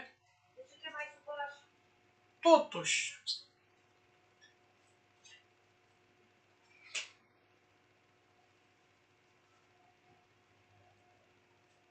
So, with the power of deduction, this means I ultimately decided to go with the Latrange. It's the only revolver choice that provides me with a passive buff, and this is majorly important if I'm using the kunai. 40% more cloak duration extends the window I have to get into an optimal position once I use my Dead Ringer, and this again just gave me so much more breathing room to set up for a good play. Plus, something I really undervalued when making this choice is the cloak on hit the Latrange rewards you with, which, holy shit, I really looked past how useful that is in conjunction with the Dead Ringer, but I'll talk about that more later on. So yeah, if you're looking at my loadout right now, you might be thinking, Elmaxo, you NPC, this is literally just the spy main loadout. And yeah, you're right. After sinking so much time into this dashing French fellow, I now understand why so many people gravitate towards this combination of weapons, because each individual part complements the other item so damn nicely. There's a reason spy mains froth over it, and given that my brain rot condition was worsening by the day, I think it was time for me to accept the reality that I too had become a spy main myself throughout this challenge. The good thing about this loadout is that I already had a bunch of experience with the kunai and Dead Ring it together, so there wasn't going to be much of an adjustment period, meaning I kind of just hit the ground running. The thing I found craziest about this block of the challenge was comparing my trick stabs from the beginning in the early days and seeing just how far they had come in around 3 months of practice. By far the biggest improvement I made overall was just how seamless my ability to hit a trick stab had become, and this applies to all the different variations. In the beginning, I felt as though I needed the perfect environment with an enemy walking directly towards me at a predictable speed if I wanted to have any hope of pulling something off like a Matador, but now, everything truly felt like second nature. One of the biggest reasons I insisted on using the kunai over the big earner was because I wanted to hit those crazy chain trick stabs that all the cool spy mains do in their YouTube montages, and after 70 days of practice, I was actually starting to hit them. Take a look here on day 90 of the challenge on Badwater, where, yeah, okay, to point out the elephant in the room, it is the warm-up time, but hey, it's still a pretty cool play. Anyway, I hit a Matador on this Pyro, miss a swing at first, but then secure a second Matador on the medic, and then, yep, a third Matador on the sniper. I'll take a look here on day 73 on Borneo, where I start things off with a simple stab on this clueless soldier, but then take my time because I have the overheal to line up my movement with the sniper to get a Matador before getting a quick little reactive corner stab on the scout as I move past him. These were the exact type of plays I wanted to improve at over the 100 days of this challenge, and the fact I could now consistently throw myself at a bigger group of enemies and actually had a chance of coming out on top was a really nice sense of progress. I will admit that I didn't get any of those actually insane clips where it's like one spy versus a fucking zombie horde of enemies and they don't mess up a single trick stab and manage to circle strafe everyone, but that might take 500 days of playing spy to pull off, so I'm pretty happy with what I was able to achieve. Another big way in which my trick stabs had improved was with my ability to both improvise on the fly and predict my enemy's movement better. Because I collected so much experience on spy at this point, something like 200 hours or more, I had a repertoire of knowledge on all the different maps, matchups, and situations I had been in. I could use them to guide myself to the most optimal play in the present. Take this clip for example from day 89 on Badwater, where the scout activates my Dead Ringer, so I begin to run away, but notice he is following me. So rather than retreating like a coward, I hop up on this railing, wait a moment, and then jump over, correctly timing it to hit probably one of the most satisfying stair stabs I got in this entire challenge. Or take a look here on day 85 on Borneo, where I get a quick stab on this soldier as I pass this pyro, and know he will be chasing me, so I go down the stairs, turn this corner, and mistime my stair stab on him, but I quickly readjust it as I land and strafe around him to secure a strafe stab instead. Being able to quickly adjust in the heat of the moment is the one thing which separates good spy players from the truly great ones, and although I definitely wouldn't call myself great, being able to improvise like this from time to time is again a really rewarding sense of progress compared to what I could do on day 1 of the challenge. I also noticed myself taking bigger risks with stair stabs in these later days as I used random props around the map like crates and railings more, with only slight height advantages to pull off some pretty impressive and way less predictable stabs. This was actually one of the most important things I realized too, as anyone could hit a corner stab on a clueless free-to-play pyro chasing you to the end of the earth, but when it comes to more competent players, you really have to start experimenting in ways they won't expect if you want to have any hope of actually securing a stab on them. Okay, look, this is all nice, you know, my trick stabs have come so far.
but I do have a slight admission to make yet again. You know how I've been lying a lot in this video and withholding the truth from you for dramatic effect to help me structure this nightmare of a video that has almost 3,000 clips in it? Well, I gotta do it again, because I've actually neglected a certain type of trick stab for this entire video, and I just know the spy mains who are still watching have probably been banging their heads against their monitor, waiting for me to talk about it. But I have very good news. You see, there's a holy grail when it comes to spy trick stabs. A type of stab which comfortably sits at the top of the tier list. If you've ever watched a spy montage, these feature in them quite prevalently because 1, they are perhaps the single most flashy play you can get on any class in TF2. 2, there is an insane amount of mechanical depth to executing it correctly because of how many moving parts there are all going on at once. And 3, there's also a significant amount of luck in finding the opportunity to actually pull them off. And it's not a very common situation you'll find yourself in. So look, let's just cut to the chase. At the very top of the food chain of all trick stabs sits the elusive surf stab, and it's something I'd actually spent the entire challenge up until this point trying to pull off. So the term surf stab is actually quite a broad definition because it encompasses a whole lot of things, some impressive and some less so. But the basic gist is that in TF2, damage applies knockback on you which you can use to move around, aka surfing. Now this isn't to be confused with surfing like you do in CSGO on those special maps, but I will admit it's a bit weird that they share a name given their drastically different mechanics, so I'll make sure to refer to it as damage surfing from here on out. It's a core mechanic to a class like Medic who can surf rockets and stickies to escape bad situations, and similarly, we can use it as Spy to get our ass to safety if we're ever in a pinch. We're basically treating the enemy's rocket, or whatever damage form it may be, like one of our own, and timing our jump as it hits us so that we can get a massive boost to either get the fuck out, or, if you're feeling a little ballsy, you can use it to go straight back in. Before we dive into the crazy, mind-boggling, insane surf stabs, I want to show you how practical surfing damage can be when it comes to playing Spy. Take a look at this clip from day 51 on Badwater, where I absolutely choke this stab on the medic and the heavy notices instantly. To maximize my chance of getting away, I jump and crouch repeatedly so that the bullets he's firing from his minigun push me away faster, and then use the extra distance I've traveled to actually get a stab on this soldier. Or again, here on day 27 on Snowy Coast, I unintentionally get launched by a rocket after this stab, which boosts me straight into this demo man to get the freest kill of my Spy career. Now yes, I know the second clip wasn't intentional, but it just goes to show how powerful surfing can be as a gap closer. This is one of the biggest reasons I loved using the big earner, as that speed boost meant I could continue chain stabs over longer distances, but because we weren't running it anymore, you have to resort to mechanics like this to give yourself the best chance of getting stabs. Now to be honest, my hundreds of hours on Soldier were definitely coming in clutch in this regard, as I have spent almost a decade now at this point rocket jumping, which unsurprisingly carries a lot of transferable skills over to surfing other people's rockets and explosives, so this mechanic on Spy did click pretty naturally for me. But as you're probably aware, the stabs I've been showing aren't anything too crazy, and I was rattling on about how these are the creme de la creme of Spy stabs, so let me show you an example of what an actually crazy surf stab looks like. Yeah, I know, it's pretty wild, and that's like the coolest shit I've maybe ever seen, and I wanted to do it myself. So in the back of my mind throughout this entire challenge, I was always on the prowl for a situation where I could make it happen, leading to one very exhaustive hunt for a flashy surf stab which had a whole lot of fail attempts. Oh, that was almost such a clip! No, I almost actually hit my first super cool clip. No, I was gonna surf stab. No, what?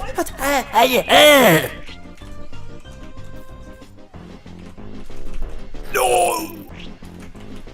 Oh! No, that was it! Yeah, that was almost a surf stab again, but I screwed it up. I botched it. Oh, yes, yes, yes! No! It moved! That was the surf stab. That was it. It keeps happening. It keeps getting so close. No! The prophecy. The prophecy. As you can see by my audible suffering, the process thus far had been pretty brutal. For a lot of those attempts, I didn't have the kunai equipped, which is almost a prerequisite for hitting a surf stab, as it makes it a whole lot safer jumping from an enemy's rocket if you have a bunch of overheal, reducing your chance of dying immediately or as you take full damage on the way down. There had been so many close calls over 2.5 months of attempts, but I just knew I had to get at least one kinda cool looking surf stab before everything was said and done with this challenge, and luckily for me, on a beautiful autumn morning on day 75, I was defending a spy on Hoodoo, and the stars finally aligned. Oh! Oh! Oh! Oh! Oh! If my reaction where I was howling like a wolf didn't make it obvious, I was elated. That one was 75 days in the making, and oh my god, it almost didn't happen because that soldier's rocket took me down to literally 1 HP. If he had been slightly more precise with his rocket, I would have exploded into pieces and we never would have witnessed the one genuinely impressive thing I had done in this entire challenge. Also, I won't lie to you, after I hit this one cool surf stab, I drastically decreased the amount of them I went for because I wanted to maximize my KD, and they are extremely risky to pull off, but hey, I'm thankful I have at least 1 or 2 clips to show for all my effort. But hey, you know what? I think the kunai and all the trick stabbing is getting a bit too much of the spotlight here for the final stretch of the challenge. Don't get me wrong, it's the most crucial element to playing Spy by far, but there are 2 other important parts to my loadout which are also essential to facilitating this aggressive playstyle I had adopted, and I think we should give them a bit more love, starting with the Dead Ring. I know I mentioned it before, but when I picked this up for the first time, I remember hating it. I specifically remember how much I despised using it on offense when pushing into last, as on maps like Barmblitz I had absolutely no idea how to make it work, and I genuinely thought I was going to end up using the stock Invis watch by the end of the challenge, as I know a lot of spy mains I talk to regularly say it's their favorite. But then I kind of just kept using it. After every day of playing Spy, I found myself loving the Dead Ringer just that little bit more, and as I continued to improve with it and recognize the situations it worked best in, it kind of led to this crazy positive feedback loop, where by day 50 I was almost certain it was going to be the option I took into the final days of the challenge. There is a whole lot to love when it comes to the Dead Ringer, but by far what made me love it almost unconditionally is that beautiful speed boost, which just opens up so many avenues to play more aggressively. Take a look at this clip on day 74 on Harvest, where I pop my Dead Ringer and decloak relatively quickly and use the speed boost to immediately hunt down the scout for a really easy stab. Or here on day 76 on Dust Bowl, I pop my Dead Ringer going up the staircase and use the speed to quickly jump the gap and strafe stab this demo man before they're even able to comprehend the play I'm pulling. This gets even crazier when you realize that you're actually able to prolong the speed boost of the Dead Ringer after it fades by hitting B-hops, which led me to this absolutely insane play on Steel on day 83, where I get a stab on this cute little fanboy before popping the Dead Ringer, where I maintain the speed boost even after it fades by hitting 3 B-hops in a row, leading to a super clean high speed stab on this enemy spy. One of the other things I really started to learn with the Dead Ringer in these later days of the challenge was how important timing your decloak is. There's this interesting balance you have to strike with the Dead Ringer, as if you take damage and decide to pop it, you have to balance 2 factors simultaneously. One, you need to make sure you escape and survive, so you want to use the invis for as long as possible to ensure that you get to a safe position, but 2, you also want to minimize the downtime of your Dead Ringer by decloaking as soon as possible to reduce how long its recharge time is, and can therefore get back into the action as fast as possible. If you use your Dead Ringer to tank 1 bit of damage and decloak immediately, it'll be out of action for 10 seconds, but if you make use of the full charge to ensure you get away safely, this means you'll have to wait an additional 10 seconds on top of that, which can leave you out of the game for a really long time. This is of course exacerbated by the fact you can't use ammo packs to replenish your charge either. It is what it is. Secondly, I touched on this before, but there can be a lot of downtime waiting for your charge to come back, which can leave you playing super passive at times. Thirdly, you have to make sure you proc your Dead Ringer first, then disguise, otherwise you leave a trail of smoke, which is common knowledge, but I found myself screwing this up more than I'd like to admit. And finally, the damage resistance isn't always enough to save your ass, especially when it comes to something like random crits, which will absolutely obliterate you if you're not careful. I'll also mention here, but the Latrange synergizes really nicely with the Dead Ringer, and I found myself taking long distance pot shots when I was out of charge, just to reduce how long my downtime out of combat was, and this really helped in keeping up a constant level of pressure on the enemy team. By day 75, I actually got my Dead Ringer to Hail Zone, and I can now safely say that it is truly one of my favorite items in all of TF2. I definitely don't think it's overpowered either, though I understand why it's kind of innately annoying to play against, because it does make you an absolute pain in the ass for the enemy team to deal with, especially if you're anything like me, who is decloaking on cooldown to make sure it's up as much as possible. Either way though, it's an awesome concept for a weapon, and I had an absolute blast getting better with it. Now, you'd probably think at this point in the challenge where I'd been playing so much Spy that it would get pretty monotonous and boring at times, right? Well, yeah, no, it definitely did. We'll talk about that in a second, but the thing that's so beautiful about this game is that it still found ways of surprising me even in these later stages where I wanted to smack my head against a wall sometimes, and I actually want to run you through some of those now. It may sound a little bit weird at first, but in this block of the challenge especially, I actually picked up a gambling addiction. Now, I know what you're thinking, Elmaxo, what does this have to do with anything? Did you like start unboxing crates after every death to try and get unusuals and keep yourself entertained, or what? And no, actually, I found a way more wholesome version of gambling that became one of my biggest sources of fun whilst I was kinda losing my mind during the challenge, and it's all to do with enemy teleporters. You see, I realized that if I got behind the entire enemy team, I'd often have access to their teleporter entrances at their spawn room, and as a spy, you're actually able to take them. And so I realized that if I was ever getting bored or fed up with how things were going, I actually had a virtual slot machine at my disposal, which I could use to throw myself into a really chaotic situation and try to work my way out of for a little bit of spontaneous fun. Here on day 75 on Upward, I make my way behind the red team and wait for the teleporter, but luckily get a quick stab on this medic as they spawn, which gives me a good overheal as I take the telly, leading to a stab on an Engie, sniper, soldier, and even a Lestrange kill too. Or here from a bit earlier in the challenge on Thunder Mountain, I take the telly, even saying to myself, oh fuck it, where we go? Before picking up an absolutely beautiful quadruple kill with the big earner. I honestly think this was a good habit to pick up, as I realized that what separates the good spies from the great spies is the ability to act on your feet and make use of your environment. So dropping yourself into some absolute chaos which you have no control over is a great way at improving your improvisational skills. But remember, this is teleporter gambling, and if you know anything about gambling, there is the potential to lose everything, and yeah, don't you worry, it happened quite a bit. Sometimes you get your ass handed to you, but that's why it's so fun. You know, it's like normal gambling, where you can either make a bunch of money or lose everything you've ever accumulated in life as you continue to feed your parasitic addiction, which drains you of everything you value and love. Now, it wasn't just teleporter gambling which got me through these final hours, because there was a bunch of other stuff too. I think one of my other absolute favorites had to be interacting with enemy spies. Now, there's a bit of a duality to this, as whenever you come across an enemy spy whilst you're sneaking on the backline, it can go one of two ways. You'll either make a new best friend for life, as you both bond over the fact you are the weakest class in the game and don't really want to fuck each other over any harder than you have to, or you'll trigger a primal reaction in their brain as both of you engage in a metaphorical dick measuring contest where you find out who the better trick stabber is, and yeah, most of the time, it was me. I don't think I can articulate to you how absolutely satisfying it is to see some enemy spy who thinks they're the absolute shit try to go for a stair stab on you, thinking they'll actually pull it off just for you to readjust your movement and trick stab their trick stab. It is like the ultimate way of asserting dominance on enemy spies, and my ego lives for moments like that because I'm an insecure little bitch who thrives on being the better player in a 15-year-old video game that nobody cares about in the real world. Now, admittedly, I did get my ass handed to me by much better spies a fair few times. I don't know if I have any clips of it to put here because, you know, when you get absolutely shat on by an enemy spy, my first reaction isn't, oh, I need to clip that for the point in the video where I talk about spies who are better than me. It's actually more of a staring blankly at my ceiling for 20 seconds as I reconsider all of my life decisions type thing, so unfortunately, I don't think I have much footage of it actually happening. I will say generally that when I knew a spy was better than me, there was a pretty low chance I'd go for a trick stab unless I was super confident in my abilities. Usually, I would just resort to my revolver, which is the logical thing to do against a better player, but unfortunately, it's a very fast way to bring out the inner toxicity out of an opposing spy mate. Anyway, the final joy I want to talk about during this monotonous stretch of grinding was making people kill themselves. Wait, hold on, no, not like that. You see, the combination of the kunai, which gives overheal, and the dead ringer, which gives you all those defensive resistances, means you are in a good position to make enemy goobers explode themselves with their own rockets, pipes, and stickies. All you have to do is start breaching their personal space and make them feel claustrophobic by hugging their hitbox, and voila! You can secure some pretty unconventional kills by making trigger-happy demo man regret ever pressing mouse 1 in your vicinity. Admittedly, you may find yourself going down with them at times, but I think the silliness of the situation makes it worth it. Also, in a similar vein, I kept getting owned by rocket jumping soldiers who had literally no idea I was near them, and this was one of the few ways of dying which actually made me laugh. So here's a little hypercut of that.